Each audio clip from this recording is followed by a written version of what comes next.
Welcome to the GRG podcast, the place for all your gaming news, plus hot topics of the week. Also, remember to follow us on Twitter at KMega4. Welcome to the GRG podcast.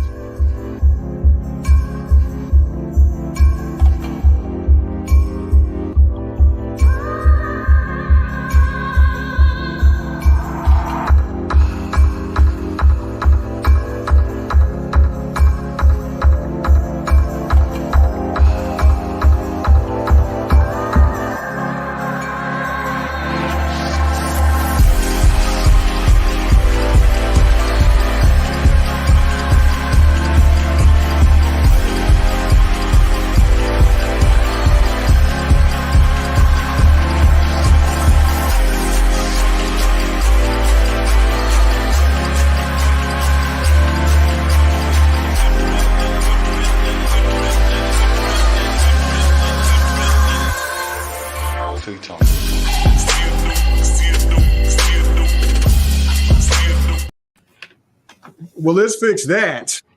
Oh, I hear that in the background. No wonder.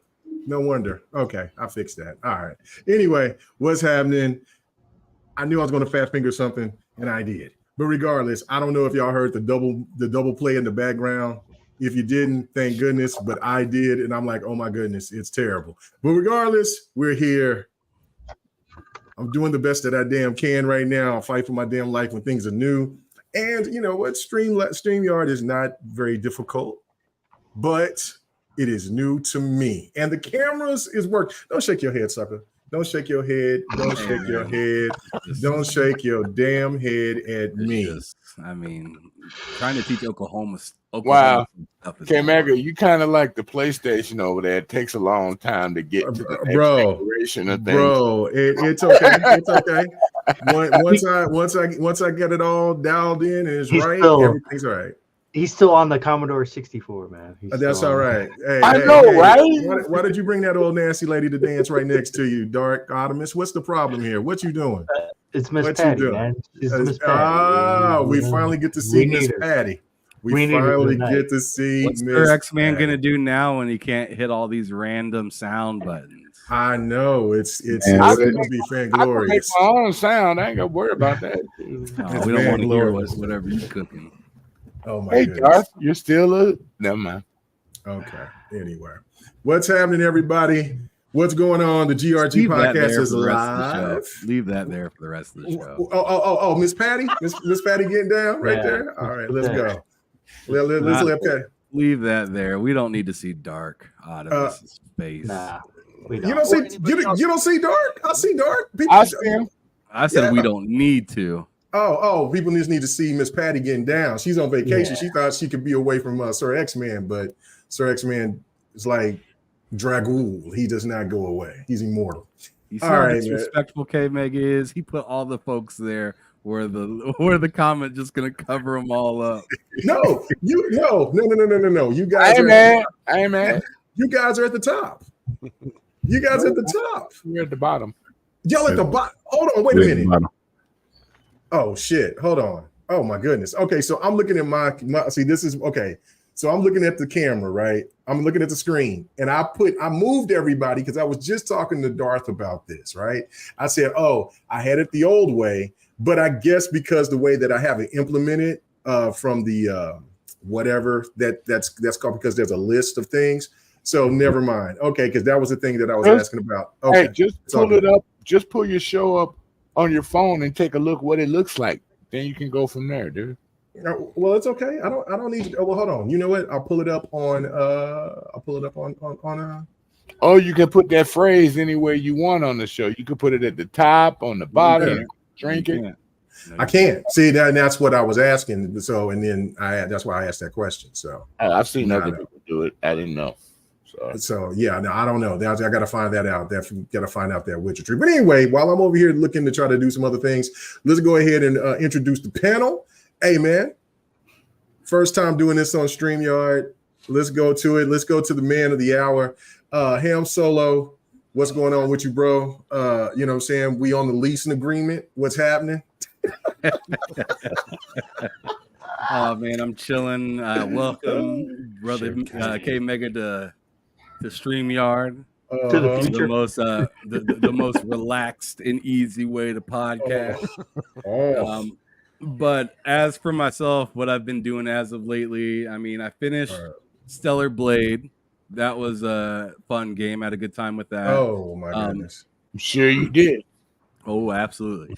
I've been playing, of course. I've been playing some Hellblade, and that game is fire. Like, I'm having a really good time with it. I haven't even beat it yet. I'm just like been enjoying the first part of the game kind of repeatedly, and now I'm like, I'd say I'm about halfway into the game right now. Mhm. That's where I like to think I'm about 3-4 hours in or whatnot, and from what everybody says, it's like anywhere between like I hear some people saying 6 hours, I hear other people saying 8 hours, I hear other people saying like they like it lasted them around 10 hours, and I really don't care. I'm having a good time with it and just taking my time because I know it's not that long of a game, so I'm not here to hold on. Let me. I'm sorry to put these cameras on because I see let now. that person interrupt you right now. Okay, go ahead. Go ahead. I've also been playing some NBA 2K, having fun with that with Matt. Surprisingly, I've been getting down in Halo quite a bit lately. Excellent. And I've been having a good time with that as well. They actually implemented like a zombie mode as well that you can play. That's kind of similar to zombies on Call of Duty, but it's like a Halo version of it, which is pretty fun. And that shit gets wild and hard. And lastly, I've played some X Defiant for the last few days. And you'll see some gameplay of that. What do you think? It is okay. It's not great, but it definitely isn't bad. Like, it's just like I'd say it's pretty good, but for a person like myself that likes to switch up my button configuration, I shoot with the left trigger. I also throw grenades with the left button. Oh, what? And it doesn't give you that option. but I like some of my controls to stay the same. Like, I don't want like so in X Defiant, they have like presets for you to choose, and that pisses me off. Yeah, because they don't have to change that, right? Because then it flips certain buttons that I don't want flipped. Yeah. Right. So like now my running is my right stick instead of my left stick. I want it to be my left stick. Right. Call of Duty, it's my left stick. Battlefield, it's left stick. All these other games that I play that are like FPS games, the finals, left stick. All that stuff, and it's like X Defiant's the one game that won't like allow me to pick or customize my own control. So that's annoying, and it's a little bit. I'll talk to you a little bit more about it on Monday. Let's get to everybody else. Yeah. No doubt. But you'll see some gameplay of X Defiant tonight. So yeah, just I'll be able to point out then when you show the gameplay what I'm talking about, because it's hard for me to elaborate on it without like telling people, hey, look at that. That's my issue. Yeah. So, no. I got you. All right. Let's keep it moving. Hey, Sir X-Man over there looking bored over there. Hold on. Do I need to bring Miss Patty back? You know what I'm saying? Did you miss Miss Patty? I'll go ahead and bring Miss Patty back for you. Don't worry. I think he's sad because the wipe is gone, and now he's gonna have to sit there. The wiper is not here tonight. The wiper is working his ass off on asses. Working somebody else's ass off. He's working somebody's asses off. So anyway, Sir X-Man, what's going on with you, man? What's happening with you, brother? Nothing much. Just enjoying Hellblade for right now. I had to take a pause from Tomb Raider for a minute because I want to beat it. So that's pretty much it, bro. Okay. All right. Good deal. Hey, man. Now we're going to move on over to this man over here that's looking to the right, or would it be the left? I don't know. I think it would be my left. This man over here, man. Listen, how long is those dreads, man? You know what I'm saying? I'm trying to figure that out, man. How long is these dreads, man? They're nice length, man. They're nice length. They get on my nerves, but they're nice length. how long did that? Just hating because he can't grow hair no more. Hey man, listen. The women like the ball. Listen, hold on. Pull The them back women to like send you a cosplay. the women like the ball. That's all I can tell you. Let the light skin. Is that what your wife tells you?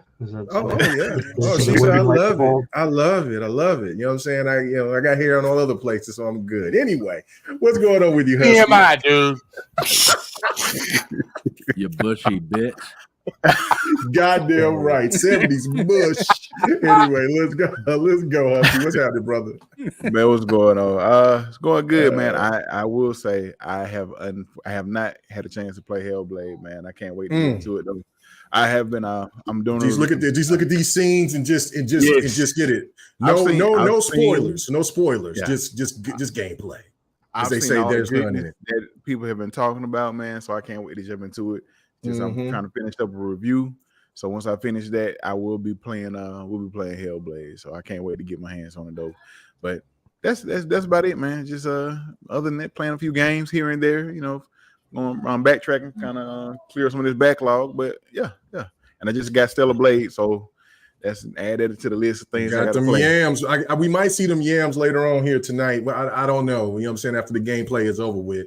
Finally, we'll get to see somebody else's gameplay than mine, which is actually trying to prove that there's people on this podcast that games. But okay, we'll move on from that. Let the glorious gameplay of K Mega shine a light of greatness across all of the haters over there, man. Don't look. Well, where Cinema is, that shit was cringely bad, disgustingly evil play of just darkness. But anyway, but it looks so goddamn good. Anyway, let's go ahead. So we got two darks tonight. We have a Darth and a Dark, but I'm going to go to the Darth because the Dark is replaced by the Darth, and the Darth. Oh my God! I think it's actually confusing himself. Dude, let it go. You should have let me. You should have let me flow. You should have let me spin my bars. You should have let me get on my K-Dot moment. But anyway, let's go. It was not your thing, dude. Back in the day. Hey man, let me get on my I'm K-Dot so glad moment. we But didn't anyway, let you go through that. oh my God, it was about to be bars on bars on No, bars. it was Anyway. not. It was about to be trash on trash. That's what it was about to be. Anyway, And you can't even say "Let Me Be Country" on that one because that's so messed up, bro. It was fantastic. Anyway, Darth Praxis, what's happening with you, brother? What you been playing? Well, Oh shit. I've been playing Extra Client. That's the only thing I've actually had time to play yesterday. See, listen to him. I meant to put some time into Hellblade, but I got caught up in that, and with work and everything, I can only put a little bit of time. But tonight, after the podcast, I'm going to be putting Hellblade in and putting a bunch of time in there, trying to get into it. So, indeed. So now you can just see some of the gameplay and just kind of figure out for yourself what's your thoughts, and of course we'll just go have this discussion and just go forward. But let's go ahead and go to Dark Optimus. You know what I'm saying? Listen, I know I give you a hard time, and deservedly so. I know that there was an Xbot 448 sighting in the DMs. I don't know if you saw that. No, I didn't. Yeah, no, I told you, man. He been clubbing. He been doing the most. He's out there been drinking, just been wilding, giving up his religion. You know what I'm saying? And so I'm like, different DM because I don't have that DM. No, not in here, not in the GRG for like the topics. It's in the GRG group, and he popped up in there and started talking shit and being funny, and then yeah. He turned into the Dark Optimus side. He's on the Dark Optimus. He's a pony now. On Twitter X. He's a pony now. No, he's not. He's not. I know you left because you were saying you was trying to focus on your old job, and see what we was giving you great advice so you could stay at the old job, but obviously, it is. You were not doing anything at all. Anyway, oh my God, he's back for permanent good. What's going on, man? No. We good to have you back, brother. What's going on? How you been? What have you had time to play? I know you've been on the new grind. Have you had time to play anything? I finished Crisis, the 1, 2, and 3, and then I jumped into System Shock, when that came out, which was this week. So I've been playing that mostly. I mean, we're gonna get into it about Hellblade, so I'll leave it for that. But yeah, that's pretty much all I've been playing. Just System Shock. It's a good game, man. I'm kind of upset that they didn't like really put it out there that the game's coming out. You know, it came out the same day as Hellblade, and that could have been the possibility as to why they didn't do that. But yeah, it's a really good game. I mean, if you like first-person shooters that are more kind of like it's almost kind of like a mixture of Deus Ex meets Doom in a way. That's kind of how I can kind of describe it. So yeah, I've been really enjoying that, but other than that, I haven't really been playing much. Excellent.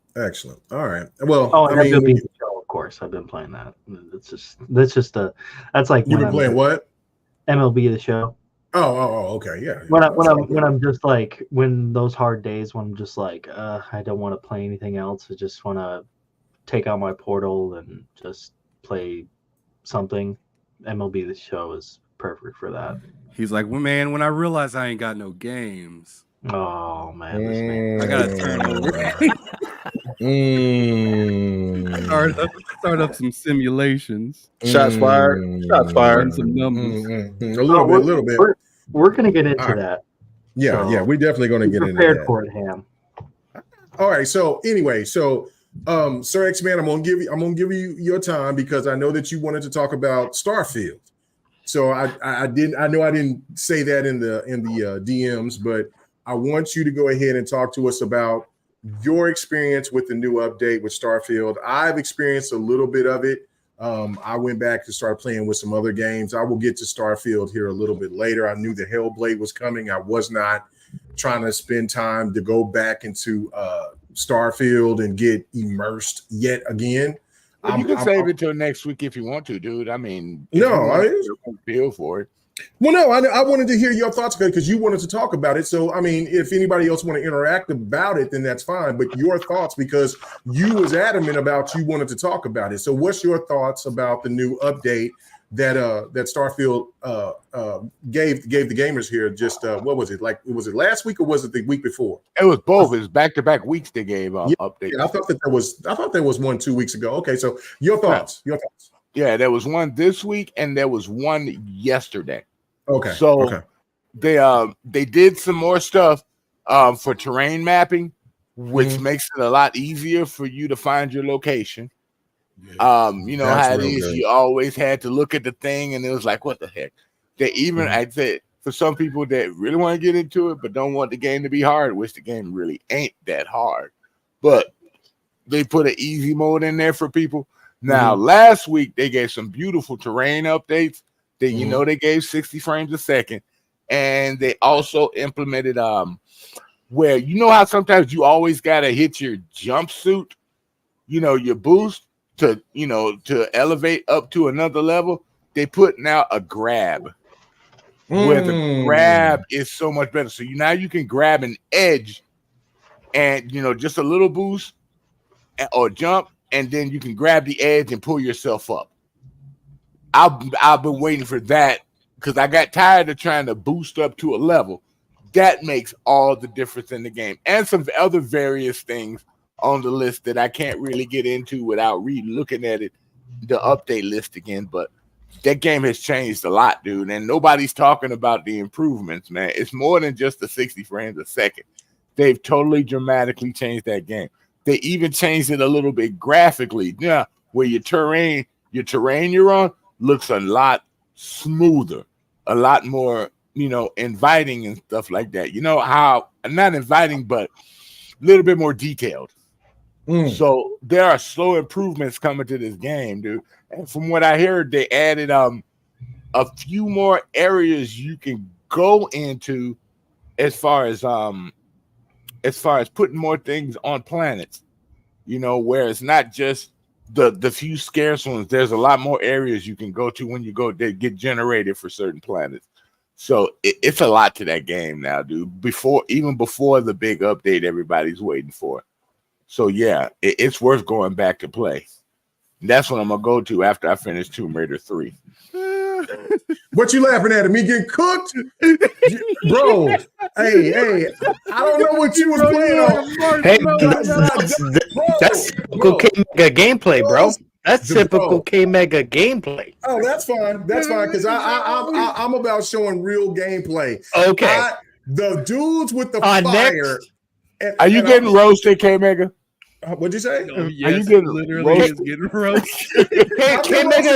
K-Mega used to put gameplay out there on Next, and it was like he was running into walls, shooting himself in the foot. Like, that was wild. That was PK. That was PK. No, that was you. Like that. Yeah, no. Anyway, no. Hey, are you guys trying to say K-Mega needs to play on easy mode with his old ass? Oh hell no, bro! I play on the hardest difficulty on most of every game that I play. I played on dynamic. I sit there and I got educated because I said last week I thought dynamic was for the easier players, and I'm like, I'm not playing dynamic. But then Still Rain last week was like, no. Dynamic means the game is going to adjust to your gameplay, right? And it's going to make it harder. So I was thrashing the enemies beforehand, like even the first boss, the first mini boss that you fought. I'm like, oh, this shit, I'm ready. Then that dude with the fire came. He's a problem for me. Everybody else, I'm cool with, but the thing is with the fire guy that. When you roll, he's blowing towards your direction of your roll. Right. And then go ahead. No.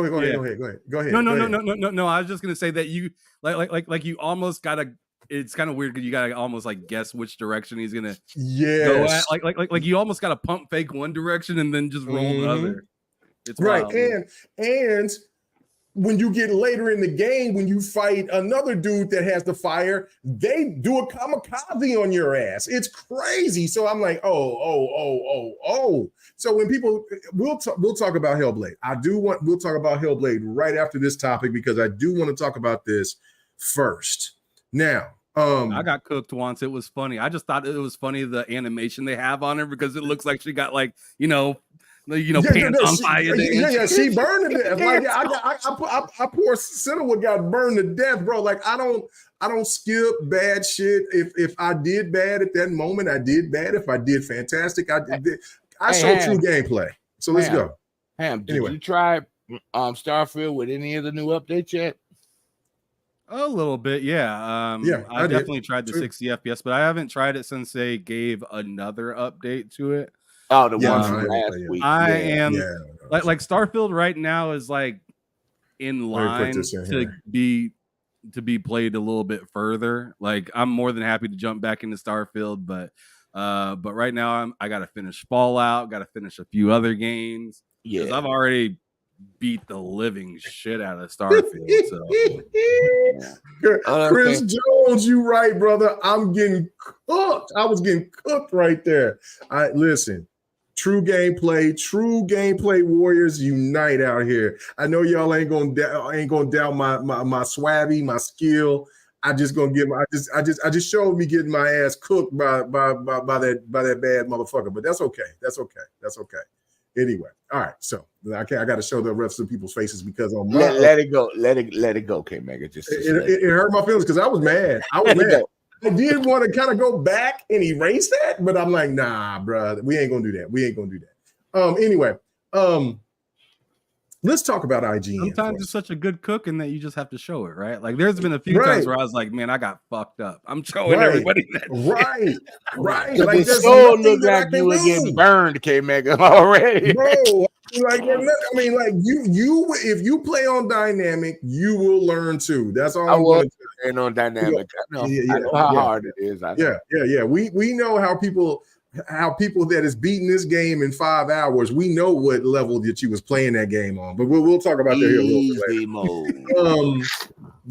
You have been exposed. IGN buys Gamers Network with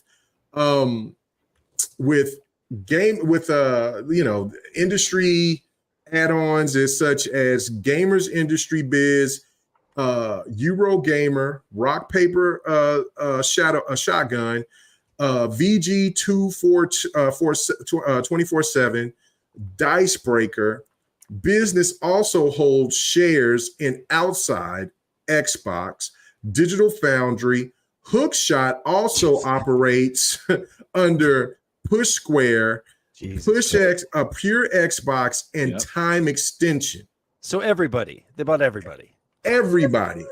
and layout and on top of that, they consolidated and laid off workers in the process. Well, yeah. I mean, your thoughts. Let's go to you on this, Darth Praxis.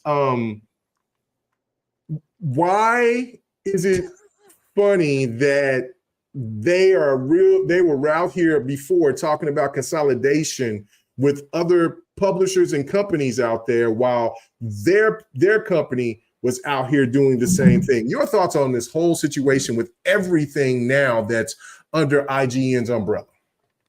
I don't. It sounds like they just want to own the world. I mean, holy shit! Right. They're trying to expand out, and people were complaining. I don't know, with everything that we know about the bad of IGN and all the history they have. It's I don't know. It kind of seems a little suspect, I guess, a little bit. I'm a little concerned about everybody that they now have control of. I don't know. It's the first I heard of it was when you mentioned it when I saw the subject. And I started looking into it. I only saw a little bit of it, but oh my God, yeah, that was what came to my mind first. Just knowing what they've done in the past and being concerned. So that's the big deal. Yeah, no, I mean, is you have a concern, but out of that out of that concern, what do you like? So my question is, you have a concern. Did the gaming media to you seem untrustworthy to an extent? In a huge way. Already. Or untrustworthy, or just horribly biased. And because of that, it concerns me that they're just going to it may amplify that. I would hope that it wouldn't, but I mean, it all depends on directive and who's in charge and what kind of control they're talking about, you know.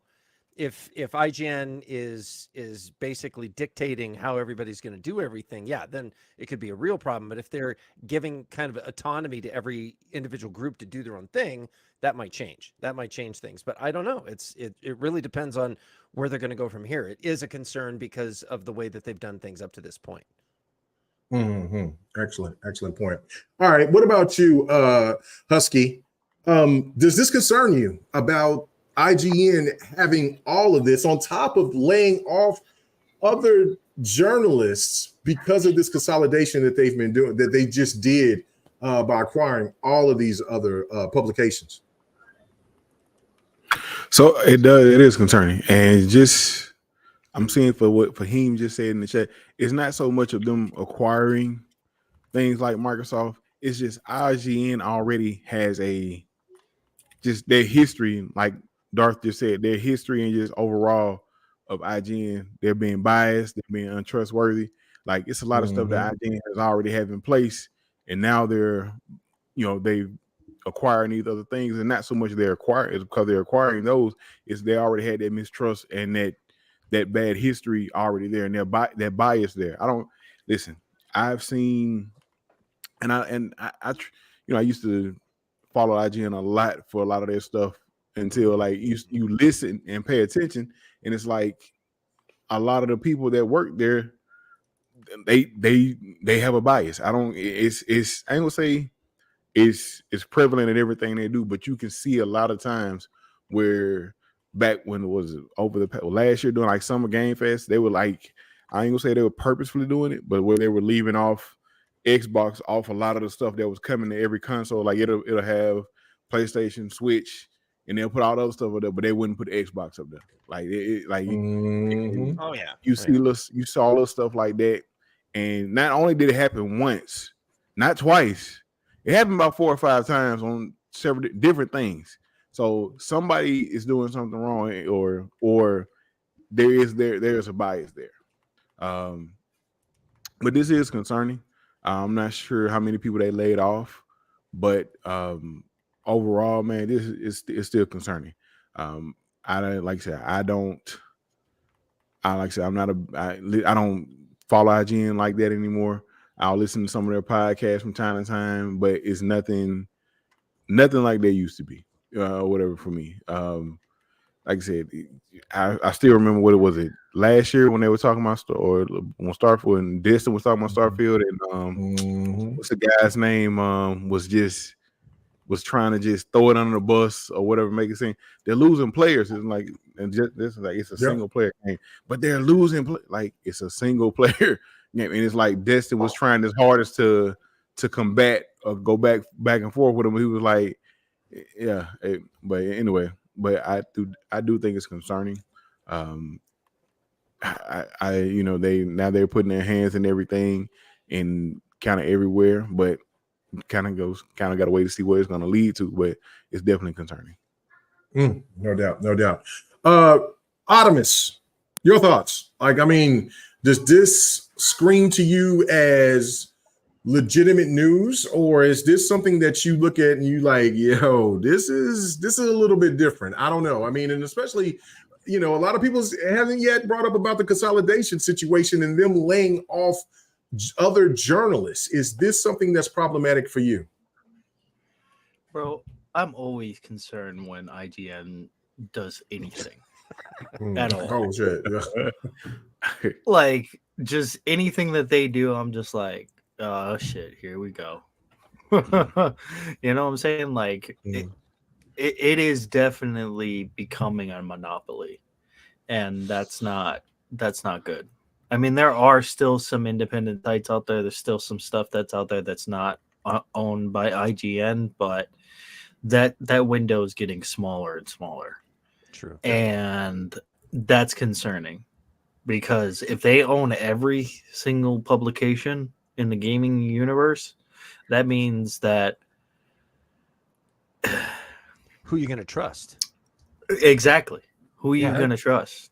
Yeah. It's like Ghostbusters. Who are you going to call? Well, pretty much. That's the same thing. Yeah. It's the same thing. And who are you going to call? YouTube. Yeah. Right. Yeah. But then at the same time, you call us. What if they buy YouTube, or they buy something like that, or they buy a company that's like that? So it's like, it's very concerning because of the fact that they, as we know, are extremely on the PlayStation, Nintendo, PC bandwagon, and they give no fucks about Xbox. I mean, they have their Unlocked podcast, which is a joke, by the way. Yeah. No, it's a failure now. Joke. It's a failure. Yeah, it's a failure. Yeah. It was good back in the day, yeah, when they had some good topics to talk about and things like that, but now it's garbage. Well, I mean, anything. Craig Harris, when the old crew of people were running the different sites, the Nintendo, the Sega, the PlayStation, the Microsoft, they had their own like separate entities. This man replaced me and is talking over me. God damn. Oh shit! Get him! We're about to have some white on white crime tonight. God damn it! Oh, I did. That's what came make a love. Let's go. Let the brothers watch. Anyway, finish what you were saying. I'll just give you shit. No, yeah, you have a great point about that. You definitely have a great point about that, dude. And that's the thing, man. If this keeps consolidating down to just being under IGN's umbrella, oh man, I don't know, man. I don't like it one bit. But I also don't like the gaming media in general. Like I think that they're complete and utterly just a failure. Like at this point, like they have nothing good to talk about, like ever. Like. We get, I mean, most of the news that we get comes through Twitter or X now, whatever, like, or YouTube. right? Like when we get YouTube, like I mean, I see so many, like a lot of times I get it from you guys in the DMs. You know, when you guys send out a DM, it's usually Sir X-Man when you send it out a DM. It's usually Sir X-Man. He's just like, hey, did you guys see this? And we're just like, oh, okay. Fight me, fat boy. Fight me. Oh Dang. shit! Wow. This man just went Yeah, went yeah. there. You see that? Stop, drop, and roll, Kim. Problem. Fire, dude. You see, he adjusted to me. I can't. That's why I wanted to show you the gameplay. Like people were like, no, that bastard flamed me. Not only had other combos, but he added more to it. Like, we'll talk about Hellblade here in a little bit. Right. Barbecue came Mega. Bro, he cooked me. He cooked me. He cooked me. K Mega will show you the truth, ladies and gentlemen. But go ahead, Darth. Darth. I'm sorry. That's where my main concern is. But then it's also like, where are all these? Why are they picking up all these companies? You know, like why are they doing this? It doesn't, like, what is the end goal for them for this? You know, and like it's almost kind of like Embracer, right? Like when they started buying up a bunch of studios and everything like that. Yeah. That was concerning. And then Tencent started getting into it, right? Now Tencent owns a lot of stuff, and Embracer owns a lot of stuff still. Even though they've gotten rid of a lot of things, they still own a ton of stuff. So this is not good, man. This is not good for the gaming industry. I don't think this is good for, you know, us as gamers, like, at all. But I mean, who's going to stop them? It doesn't seem like anybody even gives a shit to stop them. So, well, it also shows something. I'm going to get to Ham, and I'll give my points, but I will say this before I get to Ham. It also shows how small the gaming market is. Yeah. Because if this was, like, for instance, let's just say that if Fox News went ahead and bought MSNBC, CNN, Newsmax, the Young Turks, you know what I'm saying? Like HLN and all of that combined together, that would make everybody hold up and like, yo, this isn't right. You can't do that. But because the gaming space is so small, it's who's ever under Viacom. So that's who it's not like Fox News goes out and buys them. It's Viacom who went out. Well, yeah, you're right. Yeah, the parent company of Fox News. But that's what I'm trying to say is that, like, when you look at it, that would be the headline of, you know, the head of Fox News would be owning this and owning that, right? Which is funny because the Fox News is actually owned by a Democrat. It is. No. Yeah. Well, no. Huber is not. He's not a Democrat. The dude the guy that owns it is a Democrat. The dude from Australia, he is not a Democrat. Yes. Yeah. The guy that owns it. That owns Fox. Viacom. That owns Viacom. That owns Viacom, not the guy that Rupert Murdoch. Because Rupert Murdoch is not a Democrat. Viacom is the company that owns Fox News. Okay, I got you. Okay, that makes sense. That makes sense. Because I thought you were saying Rupert Murdoch owns is a Democrat, and I'm like, Rupert Murdoch is not even. He doesn't own shit. He has not shares. He has shares. He has shares. Yeah, but he doesn't own shit. He doesn't own shit. Okay, that makes that makes sense. The comparison, I think that's a big problem with this is when people look at like Microsoft and they go, they'll buy a bunch of studios and look, they could corner the market. Cornering the market of who's making games is one thing. Cornering the market of the news and what information is being delivered is kind of a big thing. It's almost a bigger thing. You're controlling the narrative totally. That's facts. You control the narrative. That's exactly what I mean. They do it anyway. That was the news, your comparison to the news, which I completely agree with, and I'm concerned.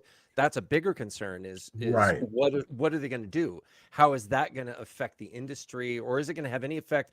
Because it is being devalued. I think they're buying it because they're losing so much so much ground on YouTube and streamers and people that have more effect on the gamers, and they're like, yeah, they're just turning away from it. Like you said, IGN's own show isn't really taking off. Right. So I mean, it shows that they've lost so much, and they're trying. I think this is a desperate attempt to try to gain that back. Yeah, it is. It is. Yeah. Don, if Don was on here, Don would say this is the beginning of the end. This is the beginning of the end of gaming media, as we know it. And I would agree with that. I definitely agree with you 100%. But let me go ahead and get what Ham got to say on this. Your thoughts, man, about this whole situation where IGN is cornering the market. They own it now. They got it all, per se.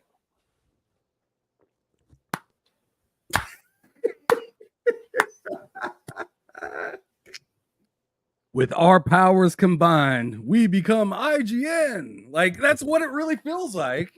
Because most of these people I felt were already in bad faith. Right. IGNs, they're our hero. So, right. So, like look at me cooking on this gameplay, sucker. To me, it's almost like you folded into exactly like you transformed in exactly who I thought you was. It's like when you take the mask off of like a Scooby-Doo character, like a Scooby-Doo bad guy or something like that, and it's like, oh yeah, we thought it was you. Yeah. Now, so like now it just feels like it's like solidified at this point where I'm just like, okay, yep, seen that coming.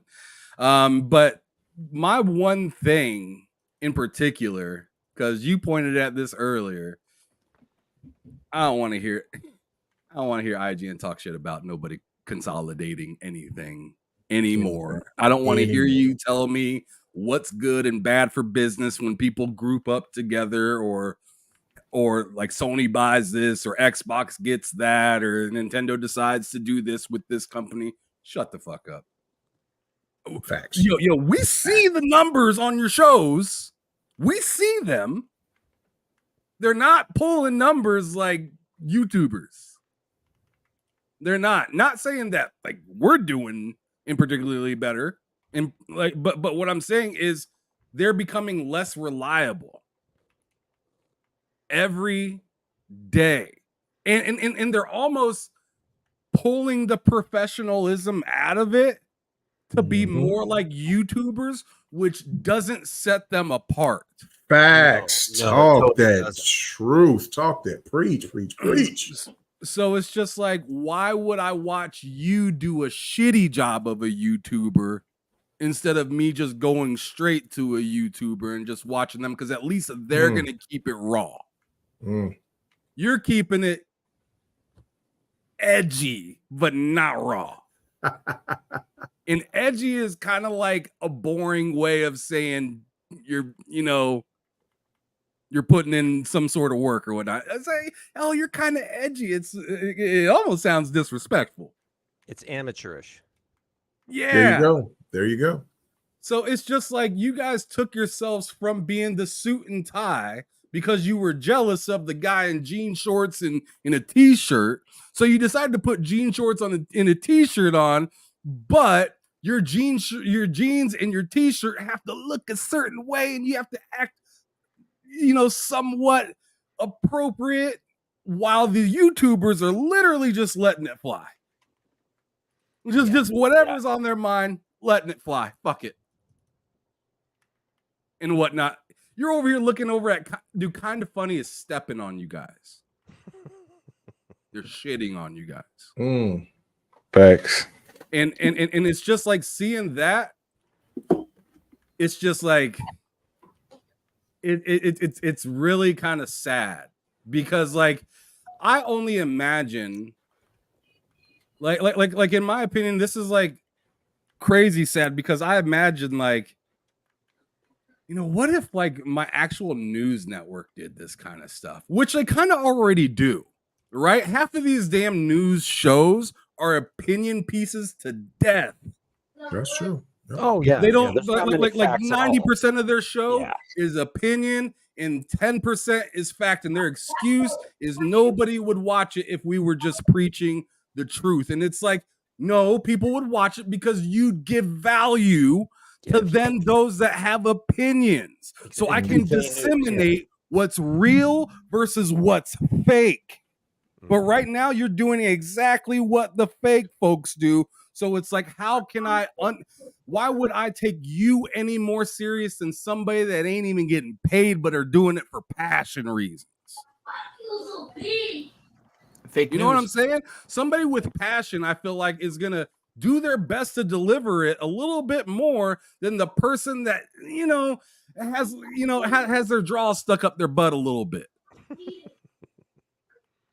So I'm more or less like just hoping, like when I seen G4 come back, I was excited. I was like, maybe they'll have like a time within, like, how like, I know K Megan know. They had the late night time on BET. Let's go. Then certain videos would come out, right? Uncut, yes. baby. That uncut joint would come out. I was hoping that maybe late at night on G4, like maybe we'd get like uncut, like maybe little gameplay glimpses, or just like nonstop trailers, like just like all night long, and then them actually bringing news to the table and just, almost, I mean, it sounds kind of lame, but it's kind of what's necessary. C-SPAN. I was hoping it was going to be like a C-SPAN type of situation where it's like, I don't have to go to Reddit and look up all this dumb shit. Yeah, boring, but yet it's information, and they just have facts everywhere. Right. It would like that would be amazing, but instead we have people console warring on G4, and it's like, we don't need that to be on TV. We already have that. Yep. So yeah, to me, it's just it's really sad watching. Because right now, as you guys said, IGN's in some trouble, and they seem to be buying themselves back into popularity. Is kind of what I caught from what you guys were kind of describing. Yeah. And it's not going to work. And I wholeheartedly believe that, because it's just like, I don't know how you feel the need to do that after making fun of so many other companies for consolidating and everything like that, while you're having these different shows and whatnot on YouTube and these different media pieces where I can go learn more. I can learn more about a game and how it functions, how it works, my expectation of a game off of lordsofgaming.net better than I can on IGN. That's a problem. No disrespect to lordsofgaming.net. They do great work over there, but you guys have been doing it for years. Where's the template? Where's the professionalism? Why are you guys arguing with people on Twitter? Like, I don't know. I just don't get it. Because you know what? You see like a congressman, you see any of those type of folks that are button-up suit-wearing fools that go to work all the time. Yeah, they might be bozos to you, but they ain't arguing with people on the internet. And if they do, they get called out real quick and get dismantled. Pretty much. So like, I want that type of respect from like gaming journalism and whatnot, to where if they call something wrong, that they literally have to pay for it, in comparison to them being treated just like another YouTuber, just like, oh, it's no big deal, it's just IGN and that's what they do. That's bullshit. Yeah.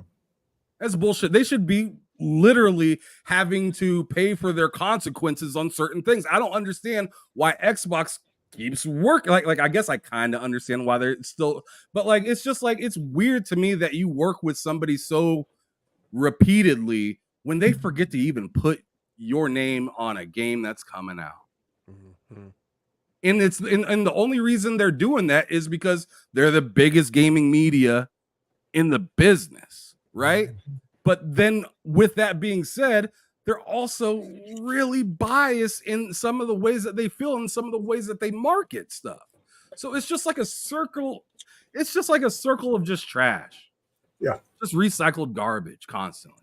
And I don't like it. I'm done. Yeah. No. Okay. So I just want Husky. You know that you remuted yourself. I was just muted so like him because I could hear the kids in the background. And that's no problem. Yeah, but no. okay. You good. Okay. Because I heard you talking and I was trying to unmute you and it was like, oh no, he muted himself. Okay. All right. Just want to make that clear. All right. This is my thing. You're 100%. Everybody's right. Like, I mean, this is the reality of it. And I didn't say nothing on it yet, but I'll wait. I went to you first. I thought. Actually, Okay. no, you didn't. No, you didn't. Oh, I thought I did. Okay, Sir X-Man, your thoughts. Go ahead.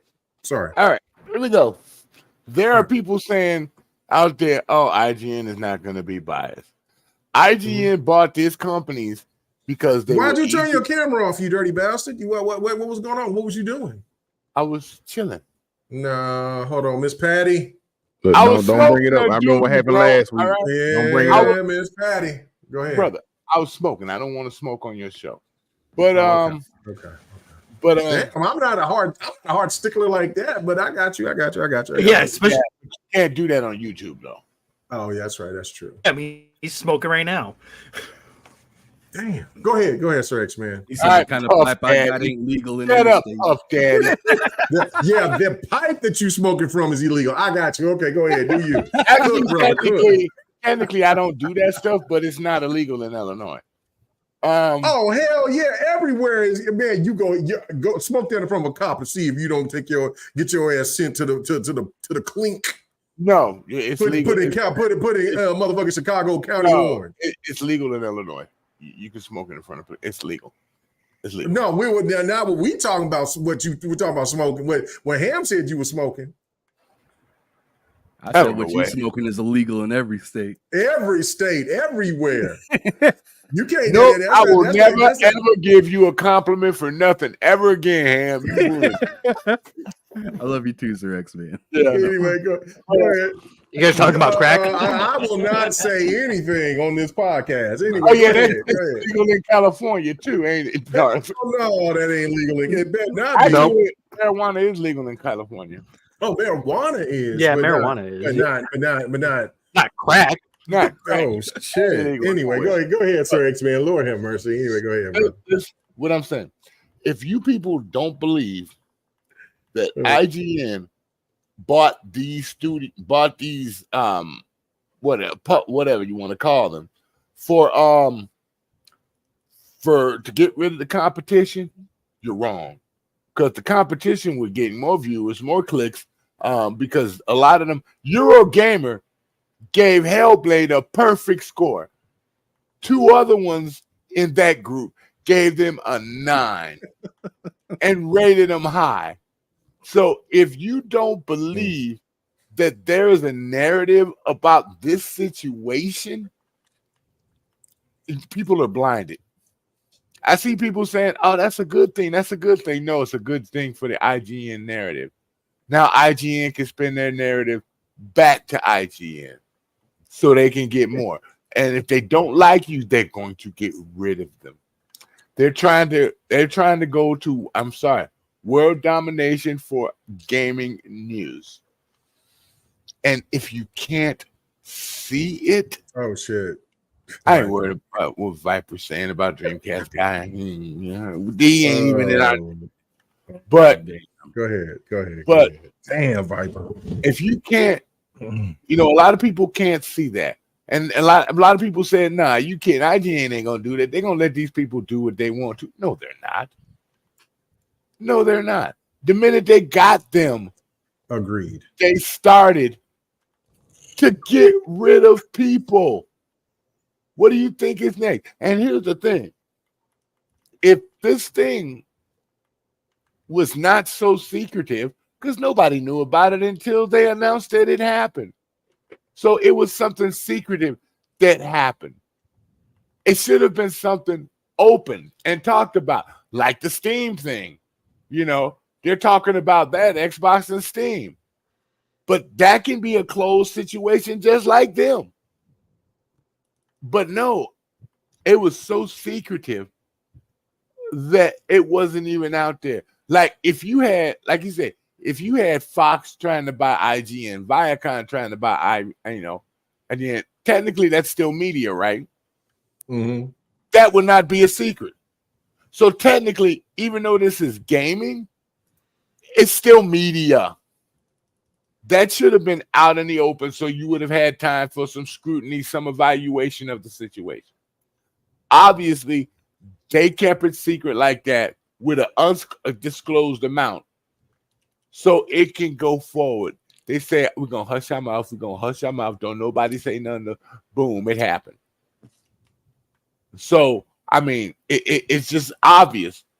But for people that don't pay attention, watch out. It's going to be one word order, and it's going to be IGN. And look, and Loke's going to lose a job. So, I feel sorry for him.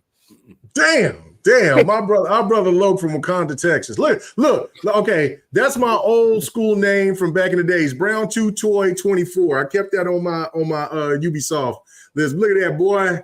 Kill death ratio, K Mega, aka Brown 2 Toy 24. And the only reason why I used that name is because I was there by my Latino brother. No more gameplay from K Mega because it's all about him right now. It's all about him. It is because I'm the only one that shows it. Anyway, yeah, that KD was number one, baby. Hey, anyway, but what I'm talking go ahead. about, 1.8 is casual KD. Damn. Fahim, it was a dare. Somebody asked. It popped up when I was adding on my when I first got off of Xbox Live Silver and got on to Xbox Live Gold or whatever, and I was trying to think of a name to come up with, and then my Latino brother said, "Yo, I dare you! I bet you wouldn't put that Brown 2 Toy on there." I said, "Man, just put the 24 on, sucker, and I'll do it." And I did. Of course, I've changed my name after that. You know what I'm saying? But that was my original Xbox name back in the day. So, what I'm saying? It is what it is. But let's keep it moving. Everybody got quiet. There's no need to get quiet on. It's okay. It's okay. That shows you nobody really cares, right? No. That's people that care. I got a lot of nasty comments when I was playing COD back in the days. They thought I was a chick because I didn't talk or nothing. And it was like, oh, Brown 2 Toy. Ooh, I bet you hot. And I'm like, no, bro, I'm not. Not for you anyway. I'm like, if you got a woman, then I'm good. But then it was crazy. But anyway, so why? Why? Yeah. Why? Well, because I'm the host. GRG. It's late night. Let's go. It's Friday. Why the fuck you lying? Ain't nobody lying, sucker. Lying. Ain't nobody lying, sucker. Anyway, when I tell these stories, ain't no lies. All 100% true beef. Anyway, so overall,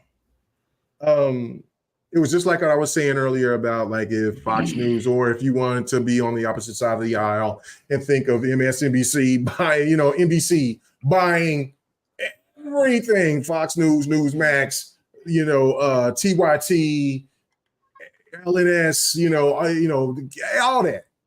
Then everybody would have a problem. Like that's the reality of it.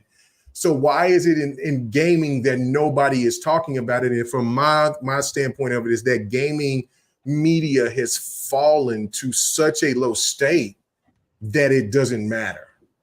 And that they can because nobody will come after them because they're no longer the loudest voice in the room. They have a lot of pull when it comes to game of the years and stuff like that. We'll discuss that when we talk about Hellblade next, but overall, they have no pull. Like Don told me this a lot. The stream is messing. Yeah, go ahead. Oh, is the stream messing up on your end? Okay, sorry. But that's the reality of this, and it bothers me. Like if anyone, PlayStation, Xbox. See, this is the crazy thing about this. Just think about this. Put this in perspective. If Sadia, the Godfather, the man that don't give a shit about about the gaming console war. He cares about the money. He cares about domination. If Sadia was like, look, we'll buy IGN tomorrow, what do you think that the gaming media or what fanboys would say? Right? Oh, they'll cry like a bunch of little babies, dude. They're gonna lose their mind. They would lose their minds. And see, that's the reality that we're in as not only as Xbox gamers, but in Nintendo gamers and everything else. Now, Nintendo gamers think they're safe because the gaming media sides with them so much when it comes to their games. We don't know what's going to happen out of this because slowly but surely, it was like Ham said, all of these people have now turned themselves into not only being well, they say that they're journalists and want to be respected as journalists, but they act nothing more but than just a person that gives opinions. When I see journalists come out and make a review for a game, then people question them on that particular game. Then they come out and they say, well, I can't have my opinion. No, you're a journalist. You're supposed to be non-biased. You're supposed to give your thoughts on the review of the game, not give your biasness towards it. That's what the greats used to be like back in the days. Adam Schlesler, I know that he is not in the right state of mind these days, but when Adam Schlesler did a review, he did it properly. And he didn't give a damn Morgan about Webb. Well, no, just all the people from that era. They did gaming journalism properly. They gave you their stance on the game and what Ham said and what everybody else is saying. And the reality of how reviews were was that I give you this take, that take, and this take. You make the decision if that game is worth you paying the money for. That's not how it works now. They come out here and they tell you, oh, this game isn't worth your money. How is that? How is that not biasness from somebody that gets paid to give them that's paid to tell the public and have all this access? How is that fair?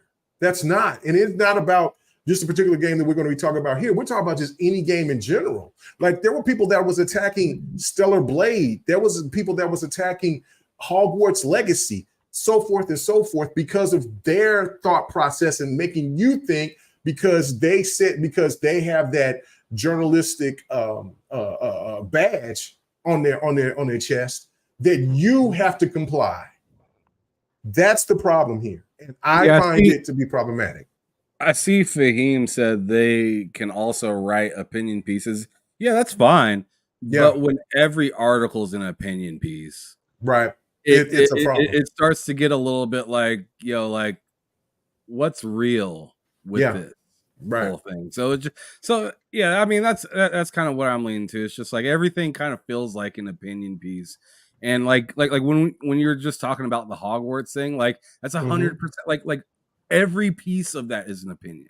Yeah, that's not talking about the game. That's talking about culture wars. What the fuck culture wars got to do with a video game? And then on top of it, like for something of the subject that you're kind of on with, like Hellblade and whatnot, subject that you're kind of getting at, it's just like if you're and I seen Jamie Moran say this on Twitter, and I was just like 100%. He said that he's like, if you have to bring up the acquisition in your review, then you're not reviewing the game. You're failing. Yeah. Facts. You're failing. That's 100%. Like, what's that have to do with the video game? Right. Correct. Right. That's absolutely right. And this is the reason why. Let's just jump straight into it. What we're talking about with Hellblade. Okay. So I'm going to go straight to you on this one, Sir X-Man, straight off the bat. Your thoughts about Hellblade. I know you haven't played the game yet. Yeah. You have? Okay. But your thoughts about Hellblade 2, and does the game deserve some of the low scores that it received? There was from GameSpot, was it GameSpot? A 45. 45. Dude doubled down. Like he he said about Hellblade 1, he gave it a 91 before. His name was I got to go back and I got to look again. I think Mark something, but whatever. He gave Hellblade 1 a 91. I mean 91. He gives Hellblade 5 a 45. Hellblade 2. Now, huh? You said Hellblade 5. Hellblade 2. I'm sorry, Hellblade 2. Hellblade 2. He gave yeah, I'm getting the numbers mixed up. Sorry. He gave Hellblade 2 a 45. A 45. Your thoughts? Does this make any sense to you? No, I think they all full of shit. They all hating on the fact that it's on Xbox now. And I said this before in another podcast. You didn't buy the game the first time it came out. A lot of you people. And you bitching about it. We all know what that's about. I know the game isn't as deep as Hellblade 1, but it's a brand new engine. And they working it. And it's beautiful. And I like the way it plays. I like how smooth it is. And I ain't giving no rating right now because I wait till everybody else does it when I finish it. But the hatred is real. The hatred is out there. You're mad because you can't play it. And just like people used to tell us, if you on with Xbox, I can go get a PC and play it. Well, go get a PC and play it. Mm-hmm. And if you're playing it now, then obviously, and you're rating it, obviously you're playing it in the Xbox ecosystem. Microsoft says thank you. But if you are not playing it and you're saying all these bad things just to throw them out there, cut the crap because you're just as bad as IGN. At least IGN gave it an 8. That's respectable. I'm gonna give them kudos for that. They gave it an 8, and for the IGN, that's respectable. It's not. It's not. Dude, they could have gave it a 7. No, you know what? No, they should have. If that's listen, I'm sorry. I just can't hold it in anymore. I just can't. I just can't. Go ahead, say it, dude. Let it go. I can't. The gaming media is absolute trash. I hope it gets abolished. It's on its way. You can say absolute shit. You can say no, trash, because I know these people are human beings, and I fight it because I know that as a human being, I don't want to lower rate these people to that degree over a video game or video games or whatever. But it is clear as day that they are on the take. They are absolutely on the take. I said that there was something that I was going to show, and I'm going to show it here right now. Let me go to it. Let me go to it. Hey, K-Meg, if they're on the take now, just imagine how these other studios. Well, yeah. No, let me just go to it right now. Let me go to it. I have to back up and go to it again. All right, so here we go. All right, so this is my first time doing this through here, but we'll just go ahead and get this popping. All right, so here we go.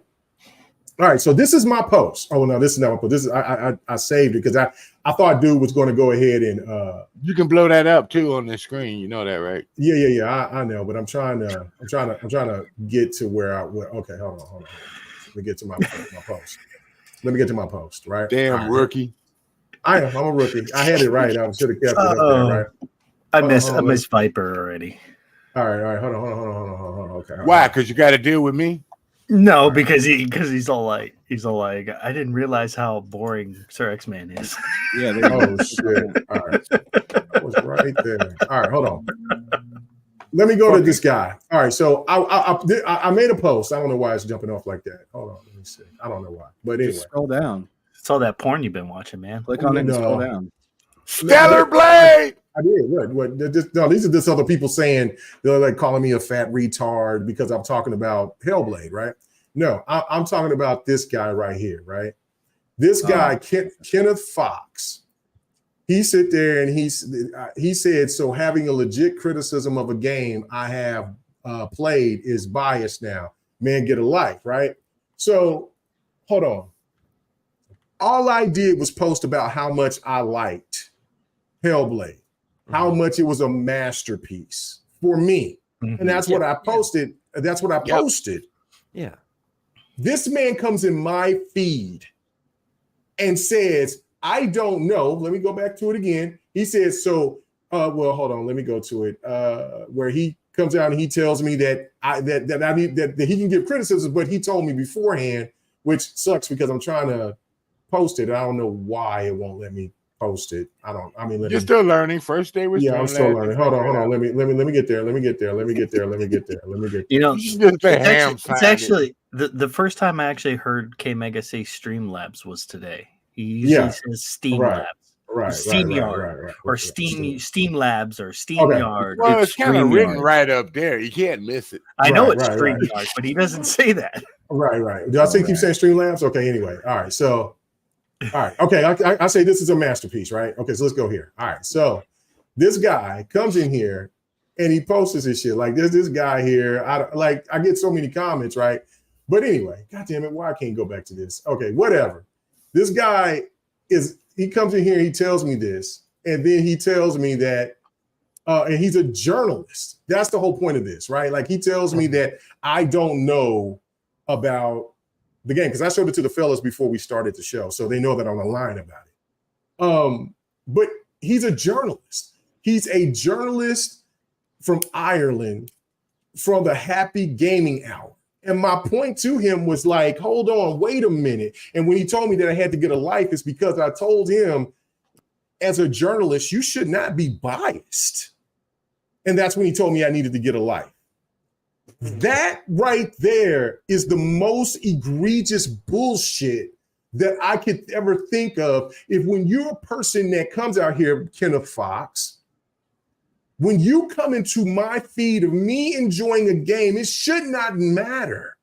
I did not come to anybody's feed of them saying anything negative, positive, or whatever about Hellblade or any other game. I don't do that because gamers game. But you came out your way, went out your way, Kenneth Fox, jumped your ass in there in my feed to tell me that I don't know what a masterpiece is. And we can tell by your little narrow, young, not playing games since PlayStation 2 ass that you have no idea who the fuck you talking about when it comes to gaming. I've been doing this way longer than you, young buck. And I've probably been gaming a hell of a lot more and played way more games than you. So therefore, when you come into my sector trying to tell me of what I think is a masterpiece and what isn't, I'm going to call your bitch ass out for it. You are out your fucking mind, and you're a disgrace to the fucking all journalists out there for opening your mouth or even coming into my feed saying anything because of your biased ass PlayStation dick sucking ass ways. Get them. Don't come in my feed again because I did this shit live on purpose. Get them. You have something to say, why don't you have me come on to your little happy hour and we can discuss it? If not, you can come on GRG anytime. We can do a one-on-one. We can have this discussion. But the reality will always be you came into my feed to tell me that I don't know about gaming when I know that I've been gaming longer than you. And it shouldn't even matter. Biasness should not be in your profession. I am not a journalist, but I still play games and I sit here and I talk with all different types of gamers, play with all different types of games, play all different types of games. And it's just not like I just play a certain type of game here. Optimus is right here. He knows I play everything possible. I mean, so me and K Mega go back like a cactus. K Mega needs some calm down marijuana. No. I just it irked me. It irked me to all out hell. And we understand. We understand. Come on, man. This ain't it. This ain't it. Like for everybody else that came in there and said, call me out my name and said all this other shit like this, that's because you're a dumb retard. And then, big fat retard tried desperately to farm his shit game. And yeah, you clearly haven't played. Yeah, well, here you go. There you go. You see it right here. There it is right there. Here it is. Yeah, you clearly haven't played masterpieces if you think this is one. Come on, bro. Come on. All I said is that this game, and I said this in my feed, to me, it is a masterpiece. I did that on purpose.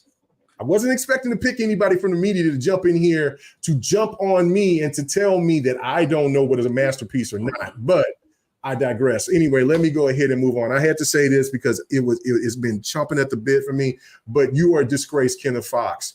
They should fire your ass immediately, and you should go out there and just be a freelancer and go ahead and kiss the ass of your masters, if that's at Sony, Nintendo, PC, or whatever, because you don't deserve to have that title as journalist with that type of bias. I said it, and I meant every fucking word of it. Go ahead. It's official, everybody. K-Mega has had his Mogwai moment. I did. Han Solo. Go ahead, brother. Go ahead. Tagged into the motherfucking net. I'm proud of you, K-Mega. I'm proud of you. That went through me. That went through me, bro. That's disgraceful. You gotta walk into that ring and shrug your shoulders a little bit. You got shoulders cracked. You went Hulk mode. K-Mega. I think that's keep myself calm, but that's disrespectful. I think that's I think that's the first time I ever heard K-Mega be mad like. I'm ready to be mad. I tell you what. Yeah, I've been mad, but in streams, in streams like I've been tagged in, goddammit. Yeah, go ahead. I tell you what. I tell you what, goddammit. No, I'm gonna tell you right now. I don't understand what the fuck people are playing in right now. I really don't know what game they turned on and they thought they played last generation. I'm lost with that one right there. Because if somehow you played the first one, gave it high praise in the 90s, and felt the need to drop it 40 or 50 points, tell me how that makes sense. As a journalist, as a journalist, I want literal reasons why it is that spectacular. Oh shit! Of a jump down. You feel what the fuck I'm saying? Mm-hmm. For something like that to happen, yo. I've spoke with it with Lord Sav in the Lords and whatnot. I spoke with it a few days ago with some people. I've talked about it here on GRG with you guys. Yeah. Something rated that low is damn near broken. Mm-hmm. You're gonna sit back and tell me that this game has only hit it peaked at Golem scores? It peaked at Golem scores? Golem was broken. Fucking Kong scores? This is in the running for some of the shittiest games that came out last year. To me, that is fucking nuts. And then people have the nerve, have the audacity to tell me, nah, man, there ain't no tax. No tax at all. Yeah. I don't see a tax. When Microsoft told you themselves that they got taxed, that they get taxed. They said that literally in the Xbox in the Xbox history interview thing or whatever that they had, that documentary. Damn, even Fahim said a 45 is kind of messed up. Damn, if you got the PlayStation guy saying that's jacked up, come on. It is. It's so that's what I'm saying. Like, how does a game like I'm taking my glasses off for this one. How the fuck do you go from saying, oh, this game is so fantastic, I really wish they would dive more into people with disabilities? Oh man, like that's so cool. Let's praise this team. Mm-hmm. And then it's like the second game came out and they were over the disability part and they said, this is how we really feel about this motherfucking game. Fuck the disabilities. It's trash. It's terrible. And what's crazy is the combat improved, the visuals improved. There's there's different narration when you go into a next playthrough. There are things about this game that people have yet to even find out was possible. Let me throw this on the motherfucking screen right now since I got that opportunity. Let me see. Where am I at? Yeah, right here. Right here. Did you know you could do this?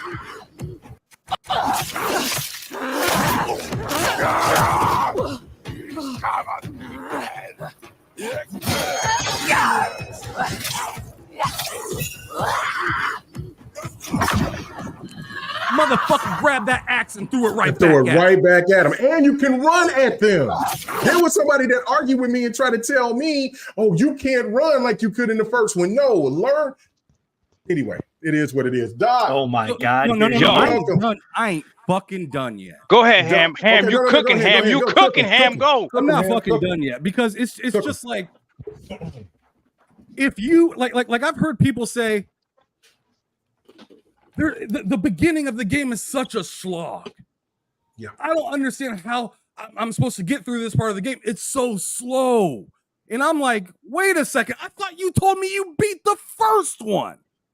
Because it takes even longer to get to the initial fight in the first one, and you do a fucking puzzle at the beginning, and you're like, what the fuck is even going on here? You're in a boat fucking paddling for 15 fucking minutes. This game is slower. This game has worse combat when dude's making all sorts of wild faces when he's getting hurt, where you could stop the game, go into photo mode, and see the dude worried about getting stabbed in the fucking neck. Like, there's more things that are possible within this game. And then on top of it, why isn't anybody praising this game for not having any bugs? Bro, oh my God, thank you. Thank you. I said that earlier. Oh my God. Game Joy is not broken. It isn't broken. The game the first game of this generation that's not broken. The first game of this generation. No bugs, baby. $50. Not only does it run flawlessly, Ham, keep going. Ham, I might not even have to stay on. Engine 5, the supposed difficult engine that nobody can work with, yet fucking Star Wars last year couldn't even figure it out on Unreal Engine 4. Bro, he cooking. He cooking right now, bro. Get the fuck out of here with this garbage nonsense that this game is somehow so bad that you just keep it real with yourself. Tell people, hey, I didn't really enjoy the first one and getting into the second one was tough too. Keep it a buck. If you just said that, hey, I didn't really like the first one that much. It was slow. And the second one feels slow as well. And I don't really like it that much. Yesterday, Fonz came on to a show. Fonz came on to a show. Good dude. I don't have any problem with Fonz.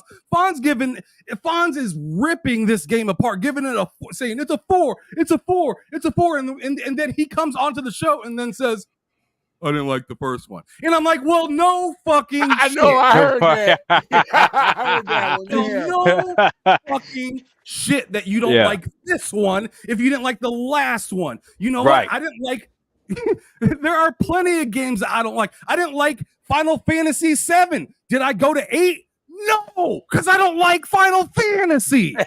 You know what I'm not going to do? You know what I'm not going to do is tell everybody it's a shit game because I don't like it. It's not for you. It's not for you. Yeah, that's Move on the dark. I'm done. Can I give a quick example? Go ahead. Okay. You talking Stray? The game. Damn, you killed that. The game Stray was 4 hours. They praised the shit out of it. Ooh, talk about it. Shit out of it for a 4-hour game. Sure, it was cute, cuddly, 4-hour game. This game's longer than that. This game's more in depth than that. This game is graphically more beautiful than that. This game deserves more than what you put in that. And for the people that are crying, you didn't play this game. You fakes. You frauds. You just haters because you don't have it. Well, thank you for coming in, Doc. I mean, I appreciate it because we already got 2 darks in here, so I got a dark. Hey, Yeah. I had the name Dark before you did, bro. So I don't know what you did. That's all right, bro. We can share it. It's all right. Don't worry about it. Don't worry about it. Dark. Yeah. Right. I mean, I would argue I'm darker than you, so I don't know. He's worried about this light shining on my face right now. Don't let I am definitely a light-skinned Latino. So I saw this topic, man, and I beat the game today, and I didn't want to talk about it until I finally beat the game because I remember the first game. You don't get the full experience until you beat it. Right. Until you beat it, you don't get the full experience, right? So I knew that with this game. So I played through the game. I played it on my PC, right? Because I'm one of those people that cries about the 30 frames and everything. And this thing put my PC through the paces, right? And this is the one thing I don't see a lot of people talking about, right? Nobody can say that the Series S is holding anything back anymore. Oh, great! You can't say that. Great point. This is the best looking game of this generation. Period. Ever. What are you going to put it up against? And if you want to talk about that, the game is on rails. Whatever. Say that the game's on rails. So is God of War. But it's the best looking game, and that's what drives me crazy. Because imagine if God of War looked like this, they would praise the hell out of it. Bro. They would praise it to no end, right? This game actually makes me realize, you know what? They are using, no one's talking about tools anymore. You can't bring up tools anymore. They're using the tools. Have you seen this game on the Xbox Series X? Yes. Oh my God. Oh no, I'm about to break some backs. Digital Foundry came out with a thing today about 3-4 hours ago on the S, X, and the Steam Deck. And they said there's just a slight variance for this game on the S. He said it runs smooth. It runs perfectly. It looks good. There are no bugs, no glitches, no flaws. And they said it is just a little bit off of what the X can do. And I was like, damn. This is the reality that Xbox has to live with, right? And to be honest with you, I kind of understand if they get rid of the brand Xbox. Because as soon as you attach Xbox to anything, for whatever reason, the level of measuring is completely different. I don't know what it is, but as soon as you attack the label Xbox to it, it is crazy. I'm going to play Hellblade 1 again just to see how much combat was there really there. They're making it seem like she used to jump and have grapple hooks. The way they're talking about it, right? Like I'm expecting to play Hellblade 1 and be able to grapple onto stuff and everything like it's like a Stellar Blade game or something. Like you can swing through the trees or something, right? Bro, I'm telling you, Ham said everything. As soon as I came in, I was like, I don't even got to talk. I don't think they remember the game that they played. Hellblade 1 was great because of the experience that it gave you, but not everybody was good enough or felt like they wanted to sit through that experience, and that's okay. Hellblade 2 is literally the same thing, and I'm telling you right now, anyone that's watching this, if you haven't beaten the game, when you beat the game and you get it, not only that, beat the game and then start the next one. Start playing it again, and that first time you see that symbol, and then you realize that the symbol's on it. I'm not gonna spoil it for you, but bro, it's crazy. It's insane what they did. And then they talk about the length of the game. Not every game has to be as long as Assassin's Creed Odyssey. Bro, not every game needs to be that. If you make your point during the time that you got my attention, I thank you. Because now if they said they're coming out with a Hellblade 3, I want to play it. I loved Horizon Zero Dawn. Horizon Forbidden West for me was okay. If there's another Horizon, I'm not excited to play it. I'm just okay about it. But that's because they didn't do enough in Horizon Forbidden West for me to keep this game. I want to see what happens after this. I want to continue playing this. I want to continue having these experiences with this type of game that no one has ever given me an experience like this game before, right? So I don't know, man. And then I know I'm still going, but K-Mega, this is one thing I want to say to all the ponies out there, bro, because they really piss me off, because they be in my comment section saying, I thought you didn't like third-person over-the-shoulder cinematic games. That's not what anybody said, man. Right. What we were trying to tell you guys is that on the PlayStation side, it seems like that's the main course and the only course. The most diverse game that they got is what, Helldivers. Thank God for Helldivers. Yeah. But like everything is a third person over the shoulder. And if that's the type of games that you like, that's okay. I just like the fact that there's a lot of more variety over here on the Xbox side. That's all it is. That's but for all it is. For you to kill this game, for you to kill Hellblade 2 and say that is trash, man, that makes no sense. And Ham is completely correct. If you didn't like the first one, why do you think you would like the second one? That's like if I didn't like the first Spider-Man, what would make me think that I would like the second one? Wait. What's Real this? quick, I gotta ask you. Hold on. No. Go ahead. Let me make we have on the let screen? me make this point. Yeah, I know. Yeah, on that because I was just going to make to everybody on the podcast tonight and listening was that you brought up about this game right here that they already lied about the that you couldn't play on the HHD, as I already proved that to be wrong because I played it on the I HHD saw that on my one, PC. And also when they was over here praising and they gave Miles Morales a 5-hour to 7-hour game, all the praise in the world. And I would say that it was better than its predecessor, Spider-Man 2018. It didn't have all the fluff and the filler. Then you can sit there and you can condone that game, but you're telling me that you can't condone a game that looks far superior, that it's much more superior in every way, shape, or form in Hellblade 2 over its predecessor, Hellblade 1. We know the take is on. The Xbox tax is real. I didn't even want to mention that label, but the facts are the facts, especially like when you came in here and you saw that I was showing that there was a journalist going to call me out because I said that this game to me was a masterpiece. It's crazy. It's crazy. Dark got me thinking about something. So say they had to put this on both consoles, right? They didn't really buy the first Hellblade. No. Because they didn't like how it played. Under 500,000 sold.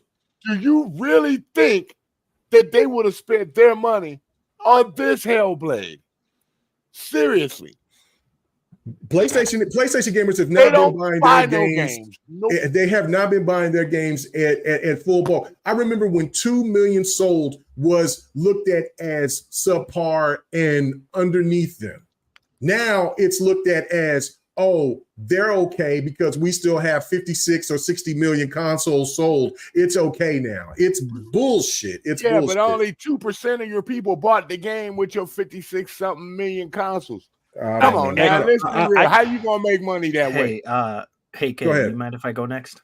Yeah, go, sir. Go, sir. Yes, sir. Get him, Dark. Hey, I know. I was hoping. Our Dark. I'm talking about our Dark. Okay. Sir, you gotta forgive Sir X, man. He tends to He's been on the show with me before. He know how I am. Yeah. Go ahead, Artemis. My biggest gripe isn't the game itself. It's the media and the gamers themselves. Okay. Because the media is trashing on this game, even though they praised the first one. And this is basically the first one, but just enhanced to like on another level, enhanced.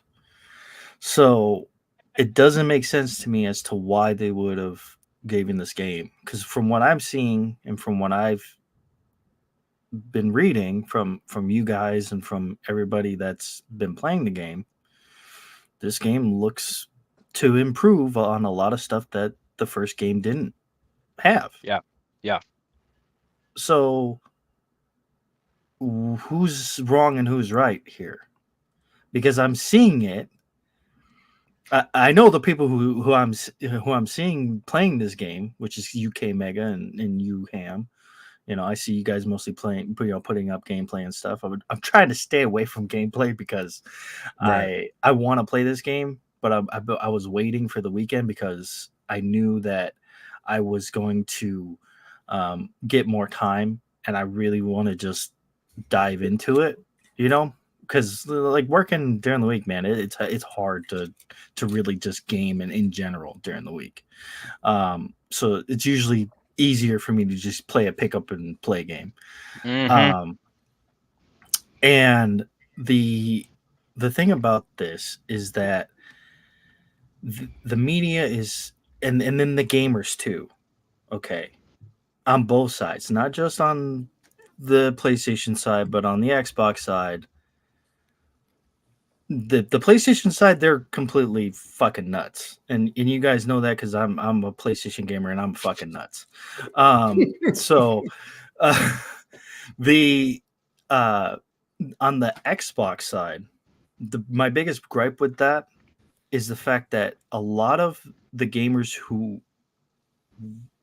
touted that PlayStation has movie games are absolutely loving this game. Yeah, Yes. Great point. It's like they should love this.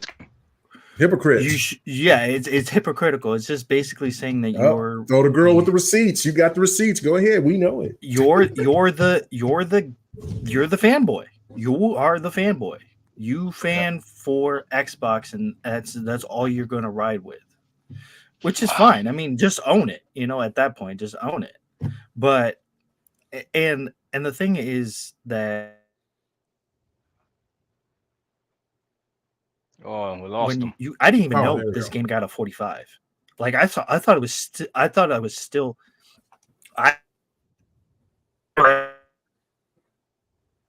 You're breaking up, Dart. Is it still at an 81? I'm at an 81. I thought it was on my end. Is he breaking up? Yeah, is it still sitting at an 81?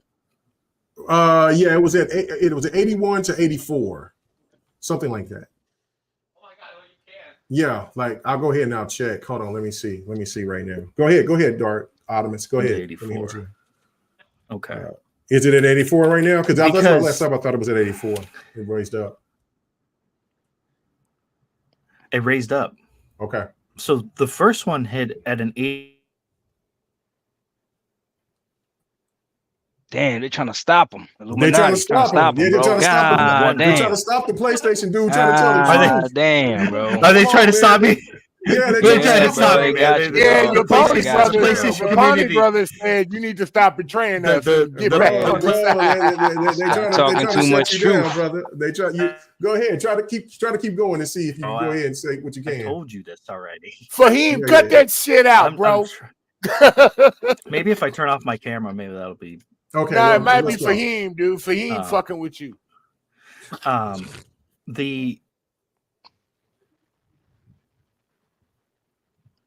no, he gone.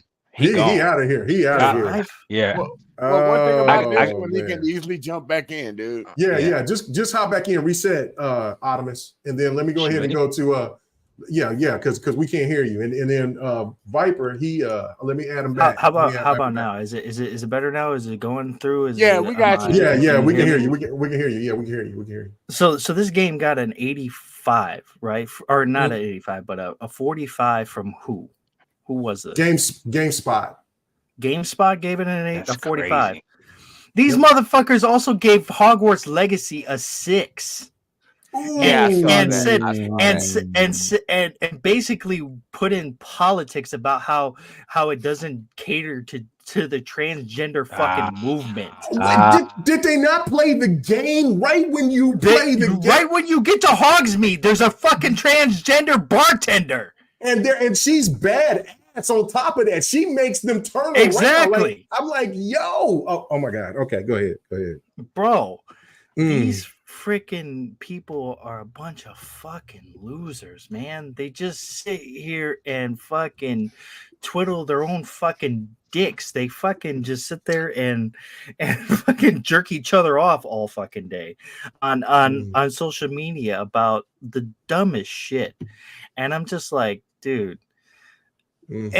And people are the thing about this is that people are even saying like the game is short. Who gives a flying fuck if the game is short? Who cares? Did you guys care that the game was short when you played? No, I wouldn't want to. The game was the right amount. Right. I would not want to play a 25, 30-hour experience of that chaos. Exactly. Especially with the sound. Yes. That it has in it, the audio that's going on in there. I gotta say this to Pony. Playing a 4 to 5 hour game is better than playing no games. Bro, they play 4 to 5. They're talking shit about this game, but they play 4 to 5 hour games all the time. Yeah. All the time. So that's and they pay $20 for it, right, Viper? Right. Let me show the actual. It was Game Critics. I'm sorry, not GameSpot. I'm sorry. Where do we draw the line as to when it's appropriate to dog on a game? Because it seems like they're completely going after any game that has the word Xbox in it, or that's what it is. That's why you can't get mad at Xbox when they want to take over everything. You can't get mad at Microsoft for wanting to buy everything. If you're not going to play with me, okay, then I'm just going to buy everything. To me, that makes sense. You can be mad at it all you want. It makes sense. It's crazy. We don't have any high selling games. Guess what? Now I'm going to buy the highest selling games on the PlayStation platform. That's crazy. Whenever they want to talk sales, you can say the highest selling game on PlayStation is Call of Duty, and that's an Xbox game now, whether they like it or not. Like this, life is not fair. The world is not fair. Microsoft is not playing fair, right? So it's like I saw somebody today on Twitter said, I'm going to play Hellblade on my new Xbox, laughing my ass out loud. And it was a picture of an NVIDIA Shield, right? Yeah. Thinking that they had a W. Like, dog, you're still you're still playing the game. You're still playing the game. Like, you're still in the ecosystem. Like, this is so stupid. It's dumb. It's completely stupid. And the thing is, if this game, which I honestly do think it will at some point go to PlayStation, I wonder how many people are going to praise this game when it comes to that console. Don't give him shit. No, it's going to go. Because of the fact that it will too. Yeah. Because of all the people who loved the first one and then went in here and said that the second one isn't good. But it seems like the second one has improved on a lot of things that the first one didn't do. So I'm just like, I'm so confused as to what these gamers actually want, because of the fact that they're just, honestly, I am so sick. I'm fucking gamers. I'm just sick and tired of gamers, dude. That's what it is. I'm just sick of them. I got you. But you see what future generation said, right? He said, what do they say about Sea of Thieves? Oh, Sea of Thieves got what? 80, it's like an 80 something on Metacritic. Like yeah. They're loving SOT over there. So Game Critic gave Hellblade 2 a 45, and GameSpot gave it a 6. That's crazy, bro. Think about it. Cam said it. A game that's not broken, which we haven't had many of those this generation. This game does not need a patch. The only patch you could argue for would be a 60 frames on the Xbox Series X, since Digital Foundry showed that could possibly be possible. But it's not a patch to fix anything. So the game that's not broken, right? A game that's not missing features, right? Bro, that's crazy this generation, right? And here's a thing that people aren't talking about either. You know how all these developers have a vision for what their game is supposed to be, and sometimes that vision might be a little bit too ambitious and they don't quite meet the mark. I feel like that might have happened with Starfield. Like, some people missed what Starfield was supposed to be about, and maybe they weren't able to make it what they wanted. I love Starfield, by the way, but I think this game, Ninja Theory, did exactly what they wanted to do, executed it exactly the way they wanted to execute it, and that's why we got the product that we got. The only criticism I think that would be fair if somebody gave this would be that the story of Hellblade 1, you can argue, is better than this story, and it's just for the simple fact that it's the first time you experience something like that. So I could accept that, right? So the first time you experience Hellblade 1, when you reach the end and you realize what she's actually fighting against and everything, then it's like it blows your mind, right? But that's understandable if you want to make that complaint. Everything else. Say again? It's like the first Home Alone. Yeah. Exactly. None of their complaints. None of their complaints are anything that is valid or worthy of complaining about. These people are complaining about, and I'm just like, but because I've seen so many of these gaming media and these gamers out there play these. All right, man. Good talk to you, brother. Like 5-hour games. And then they play Hellblade, and they're like, "Oh, it's a shitty game. I don't get what, because it's only like 5 hours long." It's one thing that nobody says, that you don't have to play Hellblade 1 to play Hellblade 2 to enjoy it, because it's making its own new story. Yeah, it's an advantage if you beat Hellblade 1. But if you want to just jump into it and experience Hellblade, like I was saying, it gives you incentive to go see what Hellblade 1 is about. I said that in another show. And it's true. You can start off from Hellblade 2 and then go figure out what you missed from the past. Like I said, you don't have to, play the first one. And that's true. They gave Nickelodeon All-Stars Brawl 2 a better score than Hellblade 2. Dude, GameSpot used to be actually good, but after they they started like doing some wacky ass shit, they started bringing in some wacky ass fucking people. That's when they went down completely, because they bring in people that bring in politics into these games when there's no fucking politics in these games. That's what they do, and it's fucking maddening, man. They gave repetitive Spider-Man 2, buggy Spider-Man 2, a 9 and 9.5s. So this is not a buggy game. It's flawless. It's smooth running, and you giving it this score? Come on now, where's the fairness in this, man? All right, let me go to Husky. Husky, what's your thoughts about this, man? Wait, brother. I mean, like, you've heard pretty much what most of the people on the panel has talked about. Yeah. Do you see biasness, or is there a legitimate reason of why why they would give this game a 45? I don't know if you played it or not. What's your thoughts about it? Or a 6 even, which is fair to less than average. Yeah. So I have not played it, but seeing people talk about it, seeing people, those review sites give those offer review scores, man, it really has to be some type of bias or something behind it, or like the fact, like Ham was saying, you really didn't like the first game, right? And you don't like this, and I can understand if you come out and say, hey, I didn't like the first game, this one was the same for me, didn't really like this one. Okay, I can understand it. Then if that's the case, you shouldn't be reviewing the game. If you're reviewing the game for a site or whatever, like you just were saying, there should be no bias there. So if this is not your wheelhouse, or if these are not your type of games, how about you give it to somebody else? You know what I'm saying? So yeah, like I remember one time a while ago, somebody at IGN had, and this is one of the reasons I stopped messing with them. Somebody at IGN let somebody review something that it was a multiplayer. It was something. They let somebody review that doesn't review those type of games, and that person gave their but that's, and it's like, and they love to defend it. Well, it's just, that's her opinion of the game, and it's just her opinion, and or whatever the case may be. I don't feel like that. But why did you let that person review that game if they don't normally review those type of games? Like, listen, but and most of these reviewers are shitty at these games, anyways. Correct. Correct.